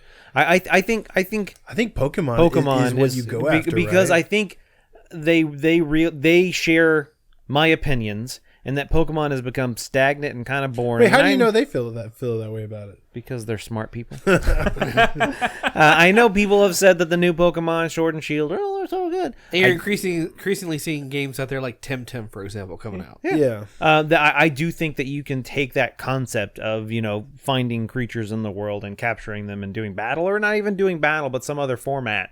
But I think you can do it better. No, Stardew Valley creator, what's his face? I can't remember his name now. Ape? Concerned Ape, thank you. Is not making the Wizard game. Yeah, that's that's Chucklefish. Yeah, Those are the publishers of Stardew Valley. It's called Witchbrook? It's called Witchbrook, correct. Yeah. That is not Stardew Valley. It has nothing to do with Stardew Valley. But at the same time, there's also another developer that's doing the same concept in the same almost exact Lots art of people style? are doing this shit yeah, it's now 'cause everybody's- because Yeah. Stardew Valley sold fucking Guys. bazillions of copies. Should I play Stardew Valley? Dude, Yes. it's pretty. It's really It's fun. real fucking good. Should I play Stardew Valley or Animal Blueberries, Crossing? yeah. Blueberries. They're very different. Yeah, they're I know, very but different like if I had to games. pick one, I especially think you would like Stardew Valley before more. I go on my trip in May, if I had to pick one of those two? I don't think you'd like Animal Crossing. I think I would say Stardew Valley. Animal Crossing is. You wouldn't like Animal Crossing. I mean, I've played an Animal Crossing game before. No, Animal Crossing's great. I haven't played it since the Stardew 3DS. Valley is And like plus, I think addictive. Stardew Valley would also be great on the Switch. Yeah, I would agree All with right, there it It's is. Sonic Day. Okay. Well, tomorrow is, but I think it's out tonight, right? Are you talking about the comment from Anime Titties? Yes. Wait, where them big ass anime titties? Yeah, I'm wearing my Sonic hat today there's because Anime to Titties in celebrate chat. the release of Big Sonic fucking tonight. anime To celebrate titties. the And think release. about all the people who are saying Sonic like at midnight or whatever. Mm-hmm. Man, that's How many people is that? That's probably plenty. no, it's more than you want to would like. Yes, it's a lot. But the people who would go see a midnight showing of this new Sonic movie, those are the ones you got to worry Remember, about. guys, this is an impromptu Patreon goal. If we get 10 new patrons, it doesn't matter what the pledge is, 10 new patrons tonight, we will, how about this? We will all go see Sonic Adventure, or whatever the movie's called, Sonic the Hedgehog, in theaters. And Oh, what the title of this I don't fucking know what it's called. Well, The franchise is called Sonic the Hedgehog. if we get to the end of this podcast and we have 10 new patrons, I'm keeping an eye. If we get 10 new patrons, we will go see Sonic the Hedgehog in theaters, and then we'll talk about it on a podcast. We may not see it all together, but we'll talk about it. We'll watch I'm it. gonna And see it we'll with talk about it.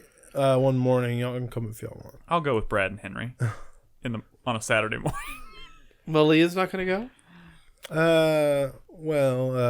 She might. I don't know. Anyways, that's the deal. All right. Anyways, so how do we feel about the Stardew Valley developer thing? Is cool? Is cool? I don't know. Yeah, we all love Stardew Valley here, right? Mm-hmm. Yeah. So I think we're absolutely. pretty much excited to see any of this. Did right? you ever No play matter- Harvest Moon back in the day, Nick? No, I didn't. It's but exciting. I know Stardew Valley has been always talked about as like this generation's Harvest Moon, but like it's amazing. right? Yeah. It's exciting just because I like when a developer does like a different genre and the same universe or whatever. Like I like when the Steam World Yeah, guys sure. did Steam- like an XCOM like, and that shit was really cool. Yeah, you know? the same universe, but a completely different style. Yeah, I'm looking forward to what it is. I mean, don't know what it's going to be, but I'm fairly certain if it's anything like Stardew Valley, it's going to be. It's good. gonna be dope. All right, next news topic. There's still more. All right, I guess we're getting the really good news last. System Shock 3. Good news. No, sorry, no. We have. He's one saying more. it's going and increasing. We keep getting the the bad balance. ones. System Shock 3 development team has been reportedly let go. I'm talking like all of them let go, which I'm assuming means the game is pretty much dead. Right? Like Warren Spector was working on the project, right? I don't know that. Was he working? Yeah, yes, he was. is. He was. So But like I'm wondering if that means he's Warren the only Spector one left. and then but like, who? You know, I mean, it was Warren Spector with a team, but like, so if the entire team was let go, does that mean Warren Spector let them go, and now it's just Warren Spector? in the office? no. I don't think anyone's working on this fucking game. I didn't have high hopes for this project in the first fucking place. I really didn't, because it's so this is a weird to me. massive project, and they did not have a massive team. I know it's so weird to me because this seems like this should be an obvious hit, right? I feel Yes. Yeah, They if should. like maybe like Arcane was working on it. like did this have a Kickstarter? But or it wasn't not? Arcane. I think this was a Kickstarter. Yeah, I think it was. Oh I shit! think this was a Kickstarter. Well, that's I thought they kickstarted the remake of 1. Okay. Yeah, they they did might have that. done that. Yeah. This was maybe not crowdfunded. You know what? At least maybe not yet. Maybe it will be crowdfunded after this happens. Maybe. Because like I feel like if they really want people to demonstrate that this is worth making, especially after a news like this, trying a Kickstarter might be the only way to. How far along is the remake of 1? I mean, I They think, released a demo. I think that fairly game is recently, I expected to think. come out this year. Yeah? I think so. Okay. But that's Night Dive Studios working on that. Which Which Well, what was the studio that was working on 3 then? I forgot what they're called, but some they're random it's fucking new studio. Warren Spector's new studio here in Austin working on. War and Peace. Really? Yeah, right. I I mean, honestly Warren don't know. Spector was the one working on Other Side Entertainment. Other Side. Yeah, but see, they were one of these Starbreeze. Right. So they were tied to Starbreeze. Starbreeze Yeah. went under Oh, and that'll all do that it. shit. And that probably gutted the project right there when that happened. Yeah. That's So what happened. maybe this really is a matter of like, well, we've lost our funding because of the Starbreeze thing, so we have to let everybody go, but we're going to put together a Kickstarter and hopefully make some of that money back so we can rehire the team. I wouldn't be surprised at all if, like, in a few weeks' time, suddenly we find out like they have a backup plan to hopefully refund the project. Yeah. Because I think people do want to see this project get made, especially with Warren Spector at the head. I don't know. We'll see. But right now, it's not looking good. I mean, maybe if the remake was already out. And Yeah, if the remake came out and then you had some sign that like people were really like if we were excited actually about getting it. our first previews and glimpses of weird thing- Bioshock 4. They released a trailer for System Shock 3 like 2 or 3 months ago. Well, yeah, I mean they didn't know at the time. It was like a nothing trailer. Yeah, it though. was nothing. I mean, it was focused around Shodan, I guess. But anyways, well, this is another one of those things. It's unfortunate. Right now, it looks doom and gloom. Maybe in a few weeks, we'll get some. Maybe it'll turn around. We'll find out. But right now, it's not looking good. All right, we have one more news topic, and this is the good news. This is the big one. Platinum Games announced a Kickstarter. Where the fuck did this come from? Well, we've been talking about this yeah, for a while. we all want it to happen. But they came out of because Rumors of a port have been floating around for. so they announced their years. Kickstarter to do a port of Wonderful 101 on the Switch. And this is shortly after they were announced. They signed they became a partner with Tencent, right? The big Chinese conglomerate. yeah that funds all their projects. So which as I understand it is meant to primarily fund like new IP and new projects, that kind of thing. It doesn't really apply to like their back catalog or anything they wanted to do with their back catalog. So they launched a Kickstarter to help them bring the Wonderful 101, which is for all intents and purposes kind of dead, floating out in the ether because it was exclusive to the Wii U. Yeah, which nothing sold on the Wii U apparently. Yeah, so that's Mario Kart. And you know what? This is fantastic. Not only did they launch this thing, but within hours it was successful, and it's already like really successful Yeah. quickly. Which Well, I so found super how much? surprising. They didn't want that much, right? 50,000. 50,000, and right? they're Yeah. currently at 1.6 million. And that was just for the Switch port. And then the next up was the PS4 port at 250,000. It went from 50,000 to 250,000, and they like hit that like in an hour. Yeah. And Then 500,000 like in no time. and the release date for the digital copy of Is the game April. is in April. Okay, April 2020. So this easily means that this port has been in development for a good while now. At least the Switch it's version. pretty much done, and this was just them funding it, putting it on the store, and maybe getting some early pre-orders on it. I mean, this is them exploring their self-publishing side of the business, my right? Yeah, exactly. Yeah. So this is a project. This is obviously a game that's very near and dear to their heart, and they wanted to get this game out. So more hands. here's the weird part. And now though. Nintendo's like, fuck! Well, that's the thing. Nintendo published the Wonderful 101, and from what I understand, they're co-owners. So they allowed this to happen, So they're going to allow this, or on they the may PS4? have sold the rest of the rights to Platinum. Are we going to boot this game up on PS4 and see a Nintendo logo pop up? I doubt But it. like that Tencent money may have allowed like that them have happened. to buy the Wonderful 101 from Nintendo, Yeah. which is crazy. I mean, no matter how you cut it, it's pretty awesome news. It's For some- awesome. I mean, especially I for love someone this game. especially for someone like me who has always wanted to play it. And Which you represent a lot of the people. I who know, back and this Kickstarter. the stupid thing is I fucking own it, but like Yeah. I don't want to bust out my Wii U. My Wii U is up in my closet. It's collecting dust. And I the last thing I will want to do say is this plug game it did a in. lot of cool dual screen stuff that Yeah. they are just going to have to picture in all the other versions. But you know what? The fact that it's going to be more accessible and I'm finally going to get to play it is really exciting. and it's going to have expanded content. Expanded content, and they're bringing it to all the different platforms. I mean, they've hit all their stretch goals, I think, at this point for all. and the stretch goals after the ports weren't that exciting, with the exception of one could potentially be exciting. They I forget what it's called, but they're doing a side-scrolling mode, like a side-scrolling it's called Lucas First Mission. Adventure, yeah. Lucas First Mission, and it's like a side-scroller, but a lot of people immediately said, was this going to be like Beautiful Joe? That's exactly what I was thinking first thing. Yeah, because I mean that's Kamiya's side-scroller platformer from yesteryear. Now the question is like, what's going to be the scope of this thing? It was 1.5 million before they reached it. They have done like small little things in the past. Like, didn't they do like a tiny little like Bayonetta side-scrolling thing before? Like a pixel thing. I wonder if it's going to be more on the scale of that, or if it's going to be more on the scale of like something like a Beautiful Joe. inspired here's thing. the That would thing be so cool. about this announcement, this project, is that it's part one of a series of 4 announcements going on. Yeah, from Platinum 4. Oh, so that's what. Okay, I didn't. this know. was just the first one. So Yeah. when they were teasing the 4, that was 4 announcements. 4 and we've announcements. gotten, this is just the first one. Yeah. This is just And first we one. haven't seen any of the other ones. Correct. Well, that's exciting.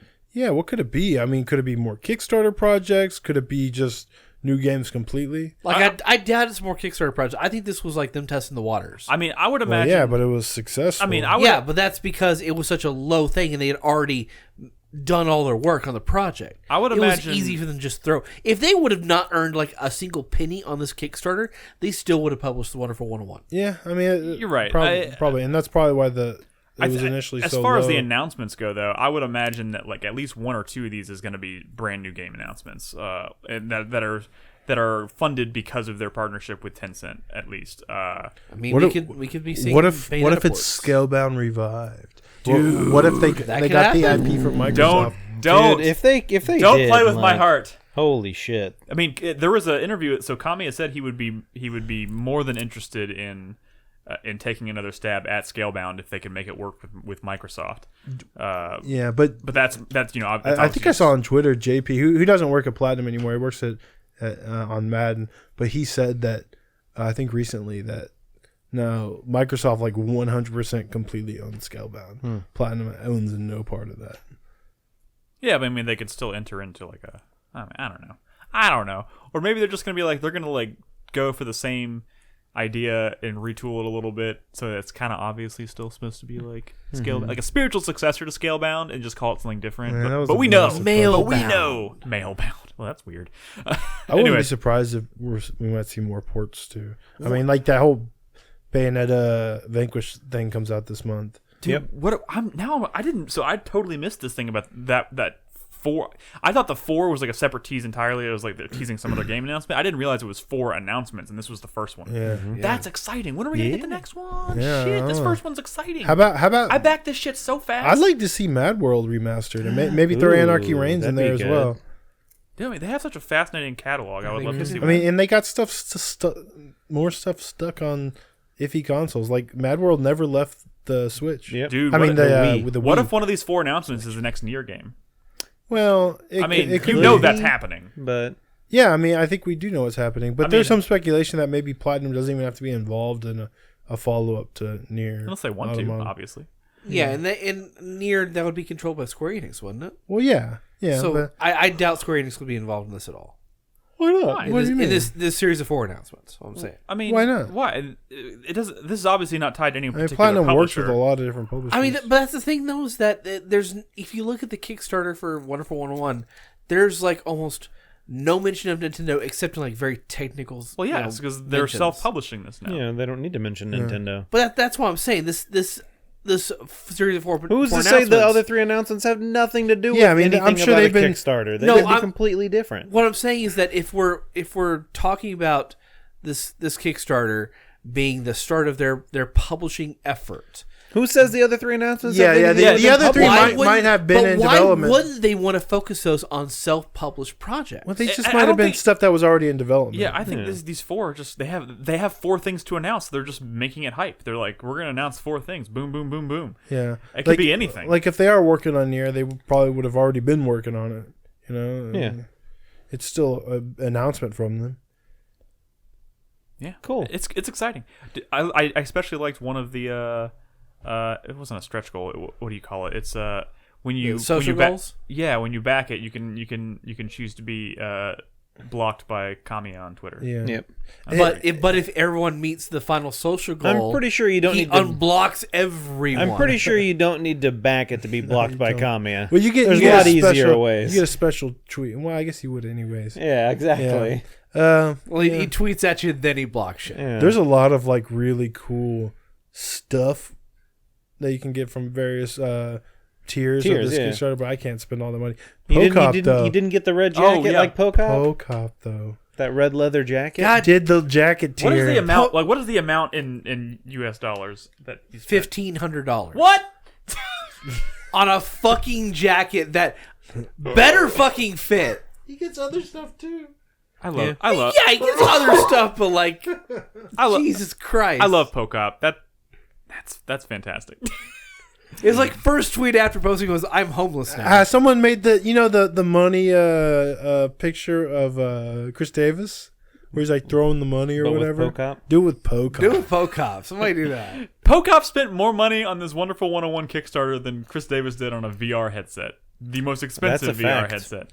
That's fantastic. I love it. I fucking love it. All right. Anyways, I'm glad we ended this on a positive note. Let's move on. We got some questions from our supporters on Patreon, right?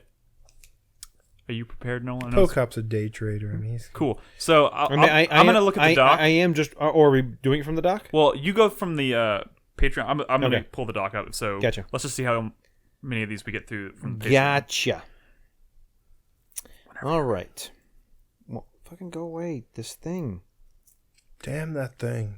Damn it, Damn that thing. On Nolan's birthday, that thing is doing it. Why would it do that? All right. Y'all ready? I am for so this? ready. We do have a new patron as of tonight. I Correct. am ready for this. You want to read it? Dun, dun, dun, dun. Ben Affleck. Ben Affleck. Ben Affleck. He's like, Supporting fuck us on you Patreon. are Fuck that so new Batman. perfect, so spectacular in every way. I need you in my life, Ben. I guess this is what we're You doing now. We're almost singing. make me forget all about tacos. Tacos so good and Oh, I know yummy, what you're yummy, saying. yummy. Give me more. That took me a while to think of what the fuck you were doing. All right. Anyway, let's move on to some questions from our patrons. Our lovely Patreon supporters. First question this week from Nick. Nick, not me. Yeah. We have a new patron named Nick. Maybe yeah, it you're is- not maybe putting it your is finger you. on the scales What there. is something you are proud of about yourself, and what are you proud of about the person sitting to your left? Who's going to start? Proud of about myself? Yeah, you'd be proud of something. That's a tough one. I'm particularly proud of my 2019 Game of the Year video that Chris Davis is making. I bet you are. You're proud of it? No, I mean, I'm you sure. wrote I'm a proud. script? Or Or you're proud of I your write choices. notes. What I do you- write notes. I am proud that I've stick to my training plan, It's been a lot of hard work over the past 6 months. Nice. And I'm proud that Brad still comes here every week, even though he has a kid at home. He's doing a lot of work and raising a little monster. Oh, thanks, Nolan. I'm proud of Nick's. You know, he's a really good host. He's a really good host. Thanks, So Brad. sometimes I sit here and he's doing like his spiels, and it's like he's not even thinking about it, man. This No. dude's like really good at My that brain's shit. empty. And I'm like, I could not do that. He's really good at it. Thank you. I'm proud of. Wait, he hasn't said what he's proud of from himself. yet. Well, get back to me. I gotta think about that one. I'll say I'm proud. Sorry, the Game of the Year thing was not really an honest answer. But, I mean, I'm proud of that, but He's more proud of stuff for himself. I've been like doing diet exercise thing, counting calories for like 3 or 4 weeks. Right, I've lost almost 8 pounds. I'm There proud you of myself go. for that. I've never managed to successfully lose weight when I tried, so I'm proud of myself for that. Boom. But then I just ate that piece of cake, so now I think I've. Yeah. I'm proud of the fact that I've been able to put over 300 videos on YouTube of this podcast over the past There you go. 7 years at this Yeah. point. I God think so. damn. Including the podcast and Yeah. Game of the Year videos and all that stuff. And I'm proud of Nolan for his commitment towards that half marathon. You know what? I'm also, since I don't really technically I have agree anyone with to my all of left, these I guess it things. loops around. It's Chris Davis. I'm proud of Chris Davis for being probably one of the most what's the word I'm looking for? Tolerant? That's a word. Tolerant. Poignant. What's the word? Like, he's on time. Like if Nolan, I mean Nolan's on time because he lives here, but you know what? Chris Davis is here on time, like almost every week, and he's even when he's not on the show, he interacts with chat and he keeps people engaged, and I'm proud of him for that. It's Thank great. you. All right. Thank you for the that was fun. Punctual. Thank you, Slade. That's the word I could not think of. Moving on. Villasaurus asks, does anyone act different off the stream versus on the stream? I heard Carlos is just a regular dude IRL. No, definitely not. Carlos is Carlos the meme is Carlos in real life. He is 99% less in real life than he I mean, is. you're right. So, I mean, Carlos is a very regular dude. Yeah. he's a regular dude. I mean, I guess people who are in Allegedly. people who are in Discord and chat only seek that side of Carlos. He does do that definitely off the stream, Correct. but you can also have a conversation with Carlos where he talks about perfectly normal things. I would say where he isn't a talking meme. He's 30% of his meme personality in person. Yeah, I think that's fair. No, That's fair. I'm convinced that Carlos the person is a second level meme of Carlos the meme. I don't even know how to interpret that, but Incorrectly. There's an episode of 30 Rock in which There's a lot of episodes of 30 Rock. Jenna goes normaling. Mm-hmm. She gets a sexual high off going off and doing normal people stuff like going to Bed Bath & Beyond and shopping for towels. I think that's what's going on with here with Carlos. that actually sounds like a fantastic episode that I should watch. Isn't that the one with her and Will Forte? That was that. Or is that a different one? I think so. Yeah, when her and Will Forte start doing like coupley things or whatever. Yeah, they're like, "Ooh, let's dresses in let's drag go to as bed her." early." Yeah. like yeah, That sounds awesome. let's watch TV. Ooh, like yeah, that is a pretty good episode. I love You it. sick I whore. feel like, Yeah. I mean, What's up, Brad? whatever. I mean, I don't even know how to evaluate like us at this point. Let's do our taxes. But I feel like Joseph. Mm-hmm. I feel like Joseph was like way more kind of nervous and high strung than you'd think. Oh yeah, Yeah. You know, because his persona when he's like in front of a camera is like, yeah, Super Joseph, cool, super yeah. cool. But man, yeah, he was a bit of a worrywart, I think. Well, no, he was always like worried about being late to things or Yeah. kind of like making sure like Yeah. he needs to be like I don't know. He yeah. was surprisingly like if you look at all of us together, right, in the same room, and you just based on what you know of us from the stream, what you know of Joseph from the stream, you probably wouldn't picture that Joseph is probably the most responsible one of all of us, possibly. Especially when it comes to like going to convention. Nolan's probably up there as well. Nolan and Joseph are very professional and very responsible, especially when it comes to going to like E3 and PAX and stuff and running around and doing things. But yeah. Forgot about that in the news. Oh shit, that was one of the news topics. Yeah, that wasn't on those lists. Fuck, E3, man. The whole E3. Oh yeah. Let's talk about that during our But 4-player minute. But that's I'm sure not it'll come even up. really solidified or anything. No, Yeah. I'm talking about El Jefe. Jeff Keighley Yeah. skipping E3. Yeah. Maybe Yeah. let's let that simmer and like bubble up a little bit. Talk about it next week. We I'm gotta sure find after. out why. Really. Yeah, why. we gotta wait for the real juice. Although there's rumors, the real about meat of that Nintendo. story. There's rumors about Nintendo. Oh yeah. I think I picked maybe a good year to skip. Well, you know, No, I'm not happy about it. yeah. But you know, All right, Dorito let's move on. Thanks for that question. I think, like I said, to follow up on that, I think pretty much all of us are, besides Carlos and Joseph, are pretty much who we are on the stream and off. Yeah. Nah, I'm quieter. You're quieter he off stream. No, Yeah. Well, yeah, Yes, he a talks. little bit.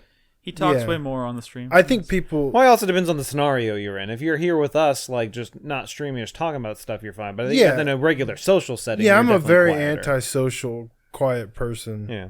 So All right, moving on. Next question from Fuzzy Turd. Nolan, since it's your birthday, which one of the guys would you want to deliver your birthday booty smacks? what? Ed. Alt question. He picked the one person who's not here. Would- That's a good Would move. you rather be forced to walk around with sticky hands all day or sticky feet? You are barefoot and barehanded in both scenarios. No cheesing out of this. Oh, I'd rather walk around with sticky feet. Sticky all the way. feet. Yeah. Barefoot, sticky feet? Yeah. all Yeah. day? Versus what? Sticky hands. Sticky hands. I feel like I could push that to the back of my mind, having sticky feet. So barefoot, like- sticky feet. Barefoot, sticky feet. Like if everything I touched with my fingers like stuck to me and I was like like all day, like that would suck. I feel sticky feet would be a lot So would easier it to be like live with. would it be like sticky feet like Marv from Home Alone where like the tars on Yeah. it, it's like just like all sticky? I mean, if they go, that's pretty extreme. I saw Macaulay Culkin is on the cover of Esquire Yeah. like this month or whatever. Yeah. What? And and he just goes by Mac. Yeah, he goes by Mac. That's been for years now. I didn't know that. I didn't know he went by Mac. He's making a comeback right now. He also I apparently don't understand how. Mac Culkin. he also apparently did he auditioned for a role in Once Upon a Time in Hollywood. Did I Oh, get really? that Yeah, I theory think I right? did hear about that. Yeah. That's bananas. Sorry, we're getting off track here. Well, he's been on a lot of Red Letter Media stuff lately. Yeah. They're like bros now. So he's been on a lot of their content. So I mean, yeah, he's kind of back to it. Joseph says sticky hands makes him think of Christmas Vacation with the sappy hands. Sappy hands. Yeah. Oh, it's like tree sap? Yeah, see, Joseph knows what's up. He's been on a lot. Yeah, that's exactly what I just said. Yeah, he said it before he said it before you said it. So I thought you were reading his comment. Roll back the tape. I was looking at Brad, and that's almost exactly what I said. Show me the receipts. Um, Prince of the Universe just subscribed for 61 months in a row, and he says, "Suck it." nice. We'll We didn't answer that first part. 5 years in a The month? first part of that last question we didn't answer. Sticky hands or sticky feet? No, before that. No, that was a question to me. This is his birthday question. Yeah. Oh. What was the Did birthday you want question? to? Did you want to spank Nolan? Is that what you're saying? Yeah, is that? Did you? No, not I like was his trying answer? to think of like all the people who've ever been on like a podcast and Whether they want to Any spank pod- I mean, Nolan? if you expand it that far out, I think we'd all go with Joseph. Sandra? Was that her name? Oh, I forgot about Sandra. I'll go with Sandra. Who's Sandra? I'm trying to think of like any like Was she ever on lady the who's ever been podcast? on the podcast. Maybe. She was on like one. Yeah. Who else? Who else? Mike can There was slap that my ass. one. David? I know who exactly who you're thinking of. I can't think of it I either. can't remember her name. Uh, Sorry. anyways, next question. The Roach of Krondor? Dwight. I picked Dwight. Dwight. Oh my god, I forgot about Who the hell is Dwight. Dwight? Before your time. Yeah. Evidently. I forgot about There Dwight. were a lot of folks before your time. Yeah. How can I pick Steven in the background playing WoW? That's pretty good. That's his full name, no spaces. Correct. All right, let's move on. Next question from Thorax. Question for the birthday boy. Nolan, you discovered that Crispy infected your PC with a virus, causing it to brick. In retaliation, you decide the use. Bioware Ben? What was his Nate? name? Bioware Nate. Nate, yeah.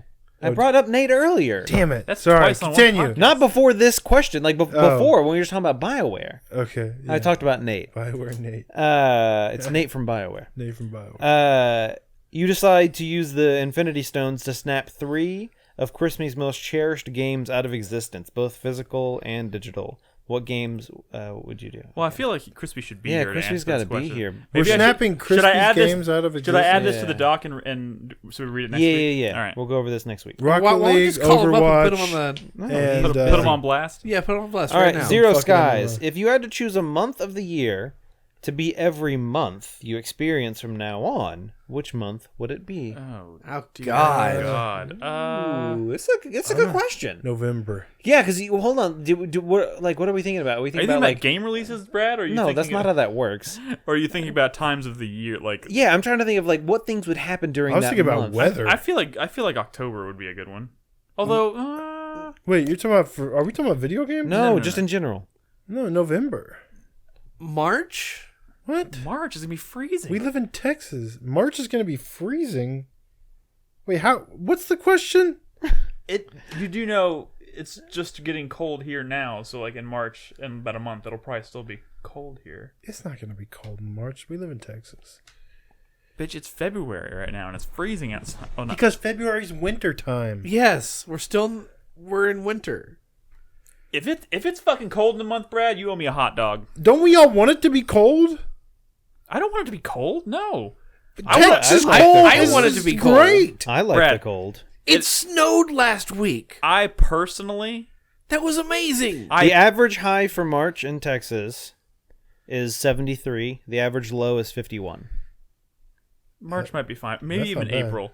April average high is 80. Average low is 59. I don't believe those. I said that's average, Brad. What about November? November, you got Thanksgiving.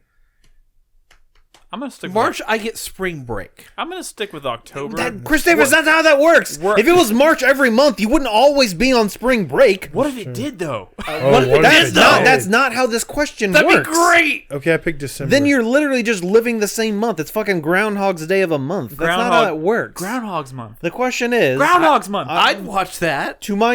if I'm understanding this question, and I know I am, it's essentially looking for like, oh, what are the kind of things that happen in this month that you like, that like fucking like a holiday or something like that, which would occur more frequently. I don't think if all of a sudden like, oh, we had this month every month, so let's just take a week off that's not how fucking like the school system works. I would go with October.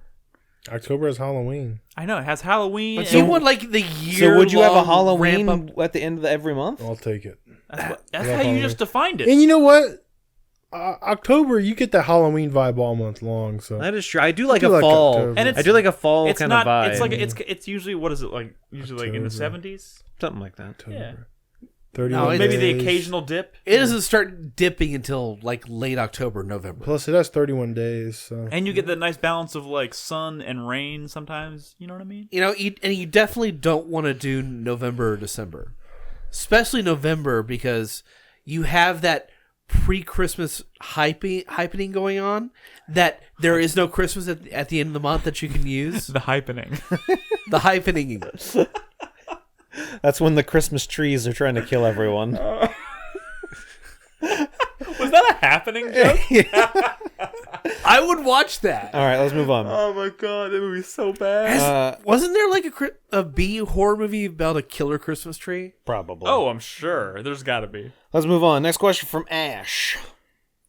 Y'all have major hobbies outside of gaming? Question.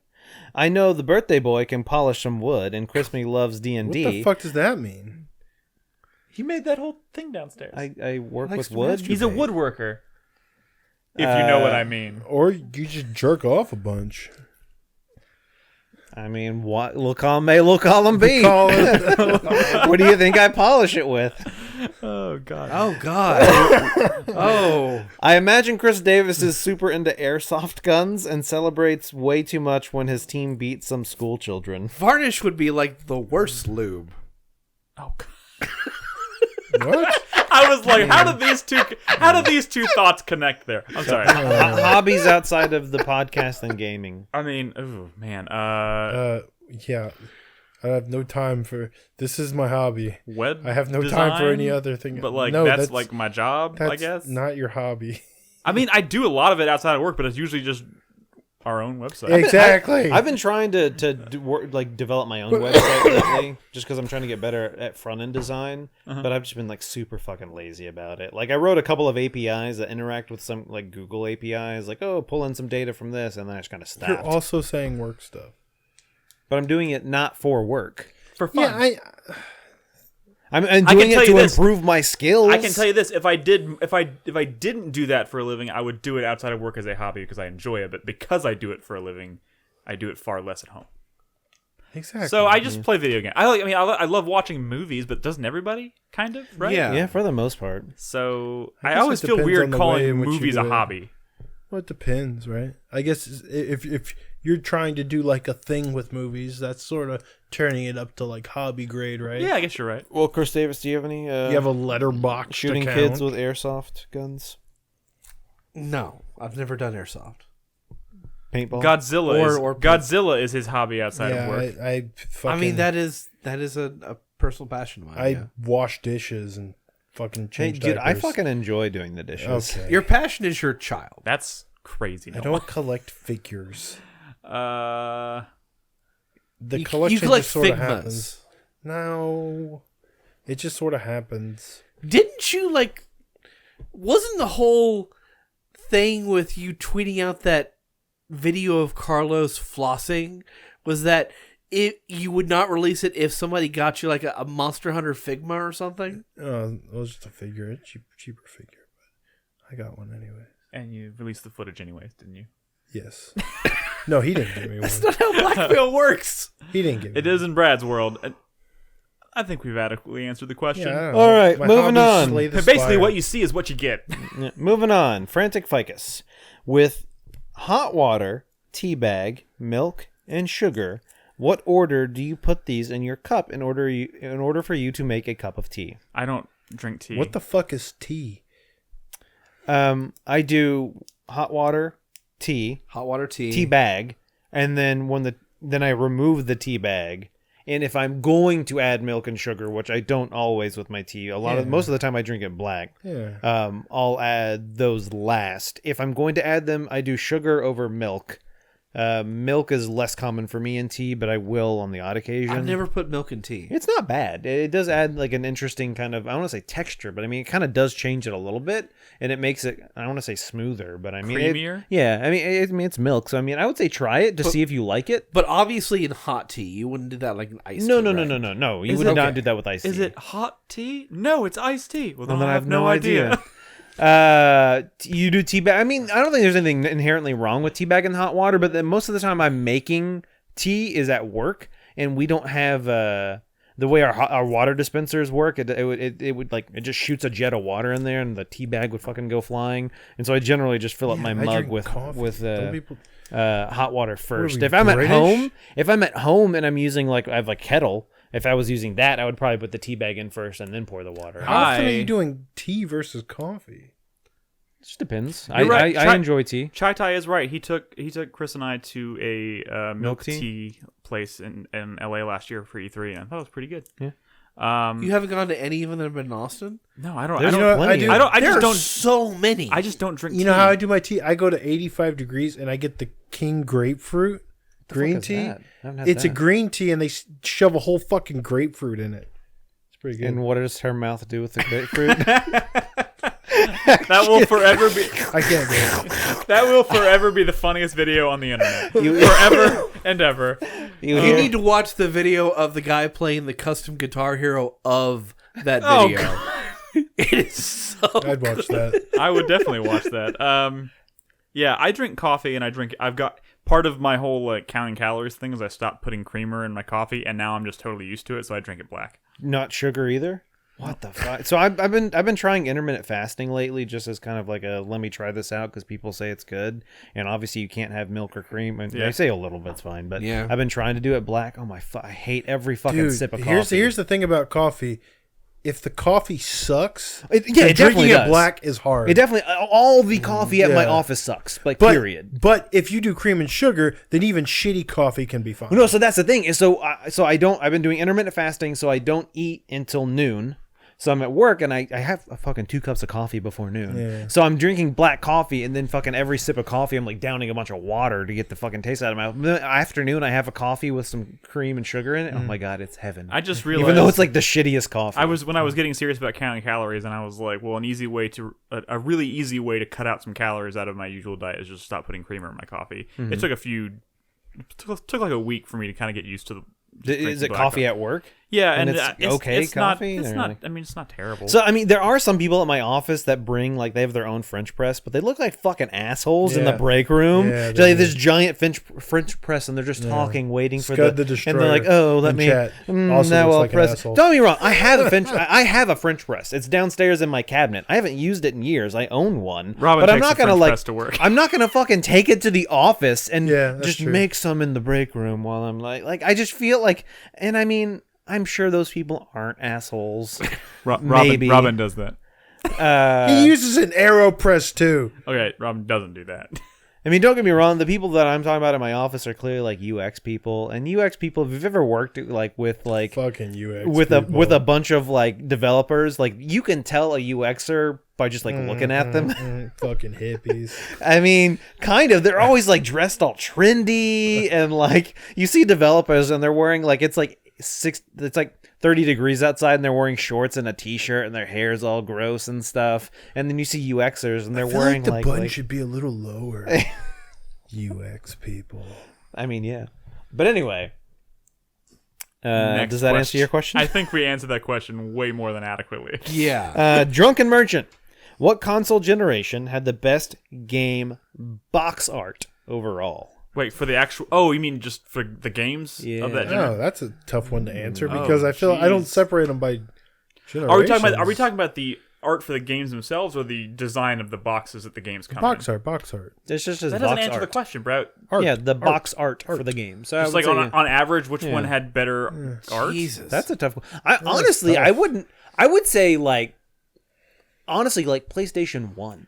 PlayStation 1. Because the art style you got on those covers was always so fucking insane. Like nowadays, when you look at them, it's kind of almost just like a depiction of what the game is. But obviously back then they couldn't do that because the art would look like doo-doo butt. So they always had these really nice, like kind of like paintings and artistic renderings of like essentially like what's the word I'm looking for? Concept art almost of the game, but obviously fleshed out. I think a lot of I think PlayStation 1 era had a lot of really good art. I mean, I feel like today you would never see like a Metal Gear Solid where it's just like a solid white with that crisp logo on the front. Yeah, you even saw that a though lot back even then. though that's just very minimalistic, but like I don't know. Like I think it kind of went to shit when it went to the 360 PS3 era.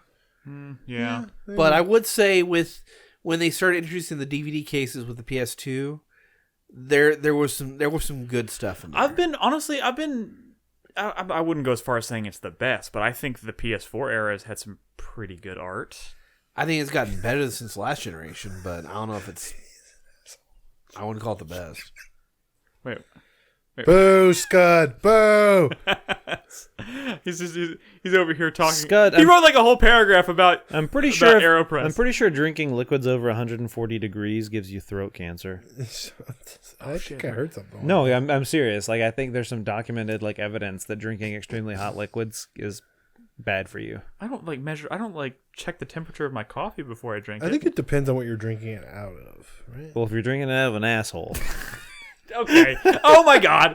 All right. Wait, do you remember those people a while back who were doing like coffee enemas? What was that from? Brad, you gotta know, right? That can't be good. That cannot be. That can't be good. Are you Googling that? No, I'm looking at the doc for The questions. bamboo. Okay, because yeah. the minute he says that, you sigh and then you just kind of pull over your phone Well- like you're gonna go look at it. Time to Google it. Time to look at some coffee enemas.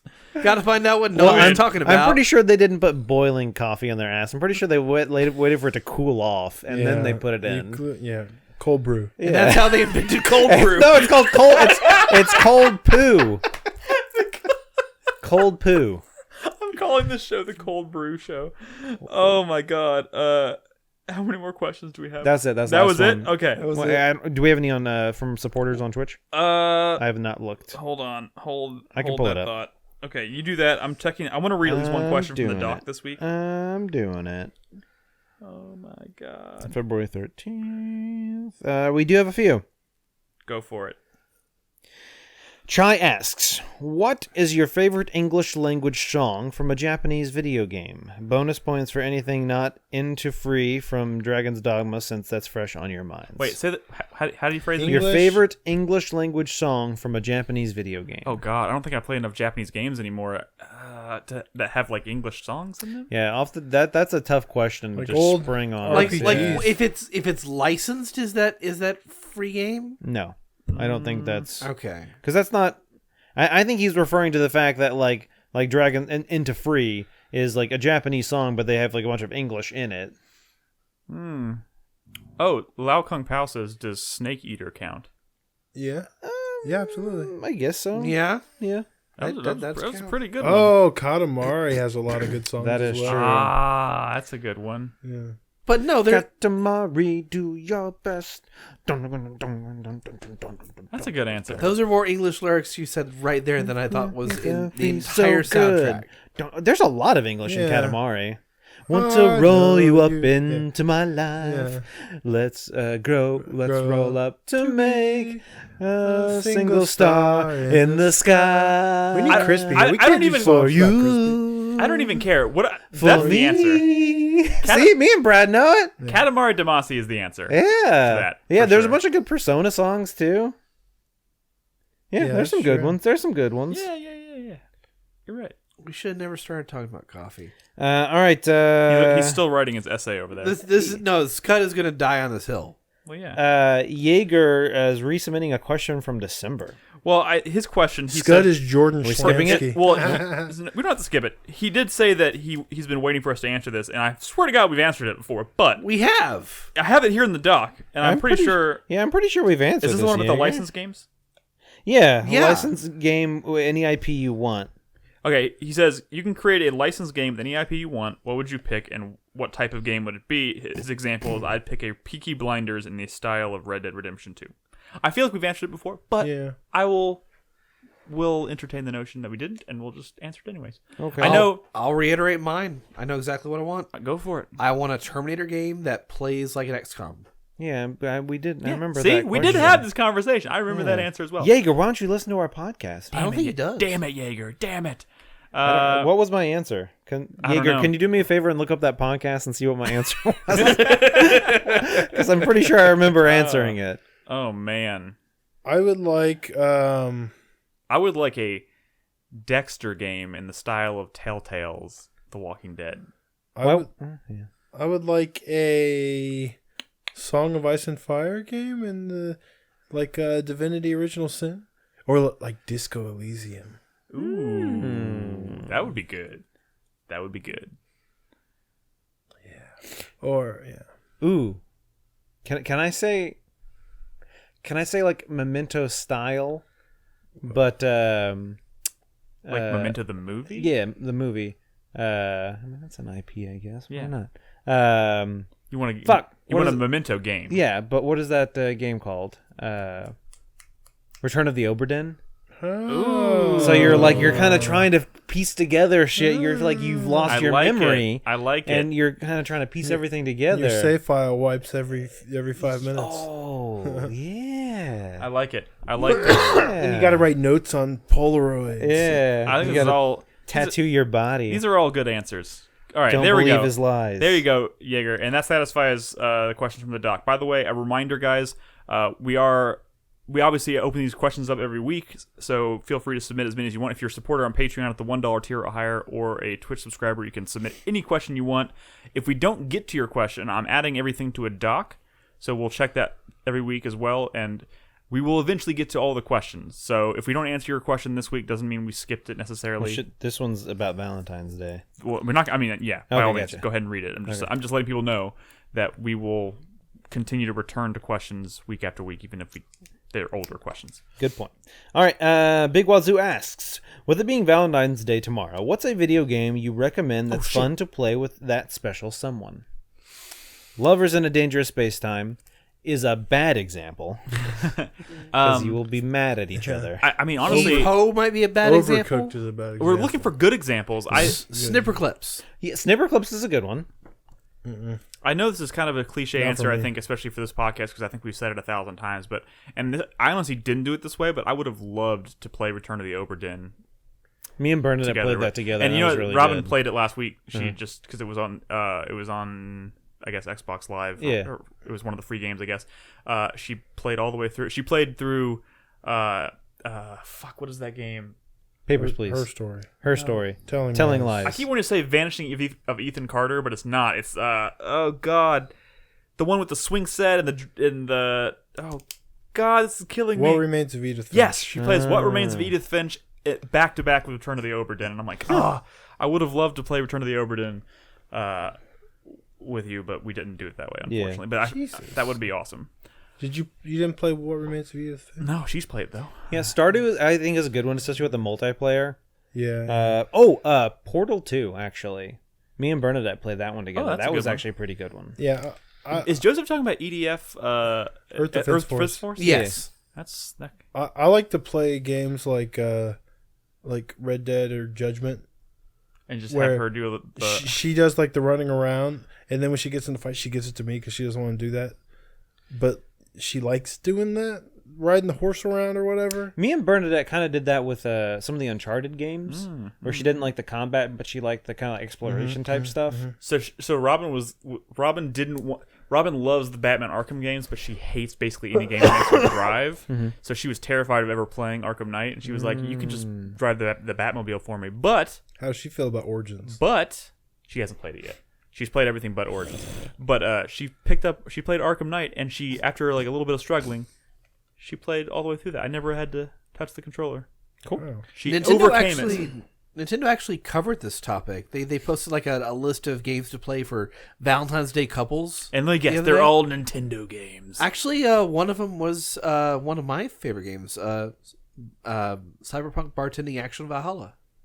Okay. Yeah, I mean that's what are those games called? A visual novel? Visual novel, thank you. Yeah. You bring it up as much as he brings up Singularity. First of all, I haven't said Singularity in like 2-3. Because it's very forgettable. No, it's because it's been replaced by other things. All right, let's move on. Valhalla needs more love. Days Gone will come up a lot more. Don't Let's worry. move on. years. Final question from this evening from Question Mork. With it being Valentine's Day tomorrow, which Senran Kagura game do you recommend? I don't know. Nolan? I think Nolan's the only one who can answer this. I would As go- our expert. I would go with Senran Kagura Shinobi Versus. Definitely not Peach Beach Splash. Peach Beach Splash is a piece of shit. The battles are dumb. They're not fun. They're very boring and repetitive. Shinobi Versus, while having a good kind of, it has more than just fan service. It actually has a decent story, with some pretty good cutscenes. In addition to the character kind of modification creation and stuff like that. But the combat's actually good in that one. When How are you about gonna, the pinball I'm never gonna game? play You a know what I'm Senran saying? Kagura game again. Pinballs. You're not gonna. No. Somebody's gonna. Peach eventually, Beach Splash ruined it for me. No, you're gonna get that VR game. There's a VR game? There's a VR game. He's right. There is. If someone gifts it to me, I'll play it. But I'm not spending any more money. Chat. You It know is- what to do. It is Nolan's birthday. It's his birthday. If Well, you, hold on. If it plays anything like Boneworks, I'm probably not going to enjoy it. you'll have to play it in More like if, boner works. Oh, yeah, that was the joke. and you'll have to stream it. You have to. You were If obligated. of course it doesn't make you. But think nauseous. about how much easier it is to like shove the sushi roll, up her ass. When you can use like, Give her the old sushi colonoscopy. when you can use like a motion control. Give her the old cold brew. All right, thank you for all the. That's cold, bro. I thought it was gonna be hot. That's Brad and Carlos doing colonoscopies on each other. Oh That's my cold God. brew. All right, And Carlos is like, "Ugh." thank you all for the lovely questions, as always. If you're interested in asking questions on any future show, all you have to do is support us on Patreon at the $1 tier or higher. Keep in mind the $3 tiers for the Revival Club, but $1 tier or higher is fine. You can ask us anything you want every single week, and as you can tell, we'll answer just about anything. Patreon.com/4Player, or you can subscribe on Twitch. That's cool too. We take questions through Discord in the supporters channel. All right, it is time to wrap up this episode with the 4-Player Minute. Hype, sweat, thank you, or fuck you. Brad, would you like to start us off? Sure. Go for it. My sweat is going to be for Yakuza 7. Let me explain. Explain, please. I heard that game being discussed on a podcast, and they all described it as being too easy, and there are no difficulty settings. And I feel like if it's too that was kind of my fears early on, because if it's too easy, then it sort of breaks the systems because none of it matters. And I'm worried. I hear there's some difficulty spikes. What it sounds like is your typical out of whack, balanced Yakuza game where a lot of it is just a complete joke with some like pretty painful difficulty spikes. and then there's a Mr. Shakedown. I was hoping there'd be more from this. At the very least, I was hoping there'd be difficulty settings, and there isn't. And there's been difficulty settings in Yakuza games for forever, so that's frustrating. My hype, I've been watching some videos on Bannerlord 2. Getting excited. The early access is coming out in March. Getting excited. Mountain Blade. Have they said a specific day? I think it's by the end of March. I don't know if there's a specific day yet. My thank you for this week is going to go to Capcom for the Devil May Cry 3 remaster. The reason is because they did the work and they put in the one thing that Everybody wants. everybody wants. So there's going to be on-the-fly style switching. We probably talked about this. I think we did. Not on the show, I don't think. I thought we did. But We talked about wanting it. just today, I think they announced that there's going to be co-op in the Bloody Palace mode. So you're going to be able to play that with another player. That's really cool. Is that just for the Switch version, or is this Well, I like mean, a- it's all versions. All versions of the remaster. is the I remaster? think the remaster's only coming to Switch right now. Is the remaster like a new product, like a new? Yeah, it's a new product. I think the one that's coming to Switch, right? I mean, I've seen bits and pieces here. That's cool. I don't know. I wish this came out about 6 months earlier so we could have played that version for the Revival Club. No, for Fuck. real. For real. And my fuck you, I'm going to give it to Square Enix. This is sort of a preemptive one. Mm-hmm. Because there's no way Final Fantasy VII Remake is going to live up to expectations. No. There's no way. No matter what it is. There's been some new details about missions you can do. It sounds a lot like Crisis Core and all the optional missions in that, which was just like a huge combat grind of stuff, you know. I'm not worried about the game, but I'm just giving sort of like a fuck you ahead of time. We can look back to when I said fuck you, and y'all can all say, you know what? Brad got him good back in February, because fuck Square Enix. I don't know. I don't have faith in modern Square Enix. Hope I'm wrong. I hope you're wrong too, but you could very well be right. All right, Nolan, What up? hit us with your best shot. All right. My hype. Your birthday hype. I mean, I wouldn't really call it a birthday hype. It's hype on your birthday. It's the same thing. Oh, okay. My birthday hype. I don't have one. You don't have one. No, I've been thinking You about don't it. have And a I'm like, birthday hype? I was like, no, because I was thinking about all the games I'm playing, and I'm like, Final Fantasy VII. I'm like, oh, I'm hyped to play it. And then I was trying to think of some VR games that I'm hyped for, and I'm like, I don't know. I mean, like, Half-Life Alyx. Just say The Last of Us 2 then. Shit. I mean, I think I feel like being hyped for games that are coming out in like 6 months is kind of gimmies. True. And I'm trying to think of something that's like the immediate hype. I mean, yeah, February is kind of a dry month. Yeah, and there's nothing because I'm just kind of playing old shit right now. Old shit's cool though. I know. I'm Old not saying shit's it's cool. not, but I mean, like, I was hyped to play Final Fantasy VII, and I started playing it, and now I'm playing it. I mean, I guess I'm hyped to play more. I want to play some Final Fantasy VII. I've been enjoying it. My sweat is I'm going to be sweating on Sunday when I'm running my half marathon. Man, good luck with that. Hopefully everything goes well. Our thoughts are with you. And I beat my time from 10 years ago. My thanks goes to everybody in community and here for the birthday wishes and all the stuff. I appreciate y'all. And then my fuck is actually going to go to VR just because of what I was kind of experiencing playing Boneworks. I hope that's not something like that's indicative of... Yeah, like I'm hoping that it's just maybe Boneworks is not as optimized as it could be for VR, and hopefully playing some other games that doesn't happen. Try that Pistol Whip game. Yeah, that does look dope as shit. I can try that one out. Chai keeps trying to push that game on me. You won't have those issues because it's like Beat Saber. Oh, okay. Well, then I should probably be fine playing that. It's like Beat Saber and Superhot had a baby, right? Yeah. Basically. Is it on Steam? Yeah. All right, I'll look into it. All right, Chris Davis. My first hype is for a game that was announced yesterday. The Division 2 Warlords of New York. What are you talking about? Division? What is expansion? that? It is a massive expansion that is coming out March 3rd that returns to New York. And it has a Nemesis-like system Like for from like Middle Earth Nemesis type? like Middle Earth Nemesis system, in which you're hunting down lieutenants going after the major bad guy from the first two games. And it has like a complete revamp of all the game's in-depth mechanics, their weapons, the gear, the whole 9 yards. It looks really fucking good, and it's really just kind of cool to just come back to New York and see what it's like after being stuck in DC for so long. Well, that's cool. Yeah. It's about time someone copied the Nemesis system. I didn't think it'd be the Division, but that's cool. Yeah, I mean, yeah, strangely out of nowhere. Yeah. My second hype is gonna go towards Doom Eternal. I have been trying so very hard not to watch any of the preview content that's been coming out. It's really easy. Just turn that switch off in your brain. I really wish I could, but then my YouTube recommendations will pop up a video with a thumbnail, something I haven't seen before. I'm like, block that shit. You don't need to see it. It ain't You know it's easy, gonna be man. good. Skip it.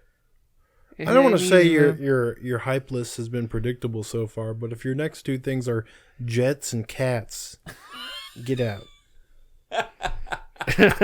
No, my sweat actually goes to my cats. Oh my god, is that you serious? Dead serious, actually. they haven't. I've only had them since December, and they haven't quite figured out that I like to sleep, Oh yeah. and I like to sleep when it's dark. Oh yeah. So at least 2 to 3 times a night, there is either a crash, or B, I am being used as a sort of trampoline. Dude, you sound like you're describing cats. Yeah. Our young cat has. The I same. grew up with My cats, other and that cats was weren't always like this. that. Our young These are cat. now. Our young cat still decides at like 3 a.m. that she wants to run full speed around the. Of course, around that's the the house. perfect time for zoomies. Yeah. I mean, I'm fine with them doing zoomies. Just We don't call- use me as a springboard. She gets floofy tail. Her tail gets all like yeah. fluffy, and then she just runs full speed around the house. I hate it. Like Fucking hate it. if those kids weren't adorable, I'd fucking throw them off the 3rd floor. I don't That's think you animal should do that with cruelty. You anything. shouldn't do that. Fucking Yeah. Rasputin Although they up would in probably here. they'd probably land gracefully on their feet. Probably. And my fuck you this week goes to Square Enix because Another one. because today they showed off a new trailer for the Avengers game, and they revealed a pair of collector's editions that you can put money towards. And this trailer, it's another fucking cinematic trailer that tells you nothing about what this fucking video game is. Because nobody is. And it's due out in 3 months. Why would they No, wanna I'm show sorry. you what it Sorry, is? September. It got pushed to September. I am predicting the Avengers is going to be the clusterfuck game of 2020. Like, they're pitching this game as like a Destiny, like, It's going to show us how! Marvel's The Avengers is going to be the anthem of Square Enix's Anthem. I'm calling it. There you go. I'm Like, calling it. Nick Tradamus over here is calling it. That's me. All right. but that's like even worse, though, if it just fucking bombs. No, Hey. good. Just because Marvel and superheroes is a big franchise doesn't mean you can turn it into the best video game in the But world if no, you put I out agree. a shitty video game. I'm just saying, like, BioWare can survive Anthem. Can they? Crystal We don't know. Dynamics will That not is- survive an Avengers game failing. That is yet to be seen. An Avengers level threat. Well, first of all, even if it's bad, it has the word Avengers in it. It's going to sell. I think. There's some I dumb don't know. There's some dumb 13-year-olds out there that are gonna want this game. because All right. none of the characters look or sound like their film counterparts. That doesn't matter. We've had that There's- conversation. Yeah. We've had the conversation. Okay. and What's it's your a- 4-player It's a minute? deep rabbit hole. Yeah, Oh okay. no. Oh god. That was weird. That's a deep rabbit hole. All right. My 4-player minute starts now. My hype. I have 2 hypes this week. My first hype is Asgard's Wrath. I'm almost done with Stormland, and as soon as that's done, I'm moving right on to my next VR experience, and that's Asgard's Wrath. I picked it up already last week, and it's installed. It's ready to go. I'm looking forward to playing it and talking about it in the next show because I hear wonderful, wonderful things about it. I'm hoping it's another fantastic VR experience. My second hype goes to Half-Life Alyx, which got a release date today of, surprisingly, March 23rd. 23rd. So that's, 3 days after Doom. so like it's coming out in basically 4 weeks, 3 to 4 weeks, right? So that's really exciting. It's a lot sooner than I was expecting, and that was kind of the game that really lit the fire under my ass to get me to buy a VR headset. So that's fantastic. I just hope that I don't find out between now and then that I need a better graphics card to run it, but I don't think I do. We've had this discussion. I don't think I will. I don't think you need a new one. Okay. Well, I hope so. My sweat goes to E3 because what the fuck is happening right now? It seems like it's falling apart at the seams, and the whole Jeff Keighley thing, like you said, we'll save it for another show and talk about it when we know a little bit more. But Jeff Keighley dropping out, it seems like a really big deal, and the fact that he was very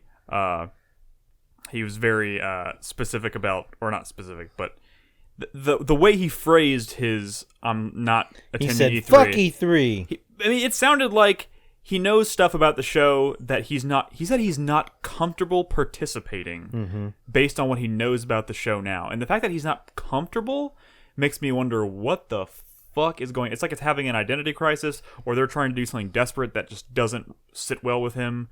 And, Well, I bet he's not sitting well with the fucking doxing that happened. I mean, nobody is. I mean, Yeah. that's yeah. But I mean, more specifically, his statement, I thought he was saying he just wasn't going to produce the Coliseum. no, he's not. He is not going. He's not attending E3 as far as I understand. Okay. His dog is twitching like crazy. He's dreaming. He's dreaming. Chasing rabbits. And my thank you this week goes to Typhoon Studios. It's kind of also a fuck you. I mean, they updated Journey to the Savage Planet last week on the PC, and it it caused problems with a lot of people, in which when you boot the game up, it takes you to a black screen and never lets you out of it. I had to keep Control deleting out of it, and it turns out so reason why it's my thank you is because I went into their Discord and I went to their bug reports room, whatever, and within minutes I was talking to one of their QA guys in there, and they were like asking me questions, and other people were jumping in saying, yeah, I'm having the same issue. And within like 30 minutes, we had kind of figured out that it actually has to do with the common denominator was if you have a VR headset plugged into your PC. So he was like, well, we're working on a permanent patch to fix this, but in the meantime, you can fix it by doing this. And it just amounted to basically going into a folder and moving the MP4s that play at the beginning that show like the logos and stuff, moving them into a different folder, and then it boots right up. So if that helps anybody out there, that's how you fix it. Oh, you should be doing that anyway for every game you play. I do that for most games. Remove the video files, so when you boot up the game, it skips all that and goes straight to the main menu. Yeah. Well, shit. Yeah, it's Thanks really for the pro tip, guys. It's really good for games that have like super long like logo loadings that like PC Gaming Wiki. Basically, for any game I play, if there are like long loadings, I go find those MP4 files and remove like them. The 90s. Yeah. Guys, I don't know if you know this. I'm a PC gamer now, and I don't know these things. I need you to tell me. Gotcha. Well, now you know. But yeah, that's how you fix the issue if you're having that with that particular game. So wait until we tell them about wider FOV. You also, Nick, you don't have to remove them. You can also rename them. I just moved them into a folder I called temp. So, you can also just put like a -1 or something at the end of the file name, and it won't load it because it can't find the file. There's usually it's pointing to the wrong file. that'll do it for you if you don't want to figure The point is, I really appreciate them being so communicative. I mean, it's another example of why Discord is just so awesome. It's been great for our community, but like it's great for all kinds of communities and for all different kinds of reasons. So like that's pretty fucking awesome. Discord is also the way I'm keeping tabs on like the development of that game Visage to wait for the final like 1.0 version to be released and whatnot. I'm using Discord to get immediate updates from them and stuff. And like it's cool, man. I fucking love it. So my thank you goes to Discord. Refactor. My thank you goes to Discord. When does have they said what they have a window? Right now they've finished all the content of that game and they're applying final polish, so they're hoping to be able to announce a final release date very soon. Oh, okay. So I'm very much because I'm saving myself for that game. I'm terrified also of playing that game, so I'm waiting until it's done. But the game's gonna scare the shit out of me, but it's gonna be great. I'm gonna do it on the feed. Anyways, I think that puts a bow on it tonight, guys. Thank you very much for listening. Thank you for being here if you're watching us live. Don't forget to keep your eyes peeled for that Dragon's Dogma podcast. I'll get it up tomorrow. And if you're interested in playing Star Wars Knights of the Old Republic, we'll be playing that in the Revival Club for the next 2 months. Discord.gg/4Player is the place to be. You can also support us on Patreon at patreon.com/4Player, and you can find all of our podcasts over at 4playernetwork.com. We will return next week with lots of video games to talk about. I think Brad will be playing Dreams. I'm going to talk about Asgard's Wrath. It should be a good show next week. So we will see you then. Have a good night. Peace out. Bye. Night.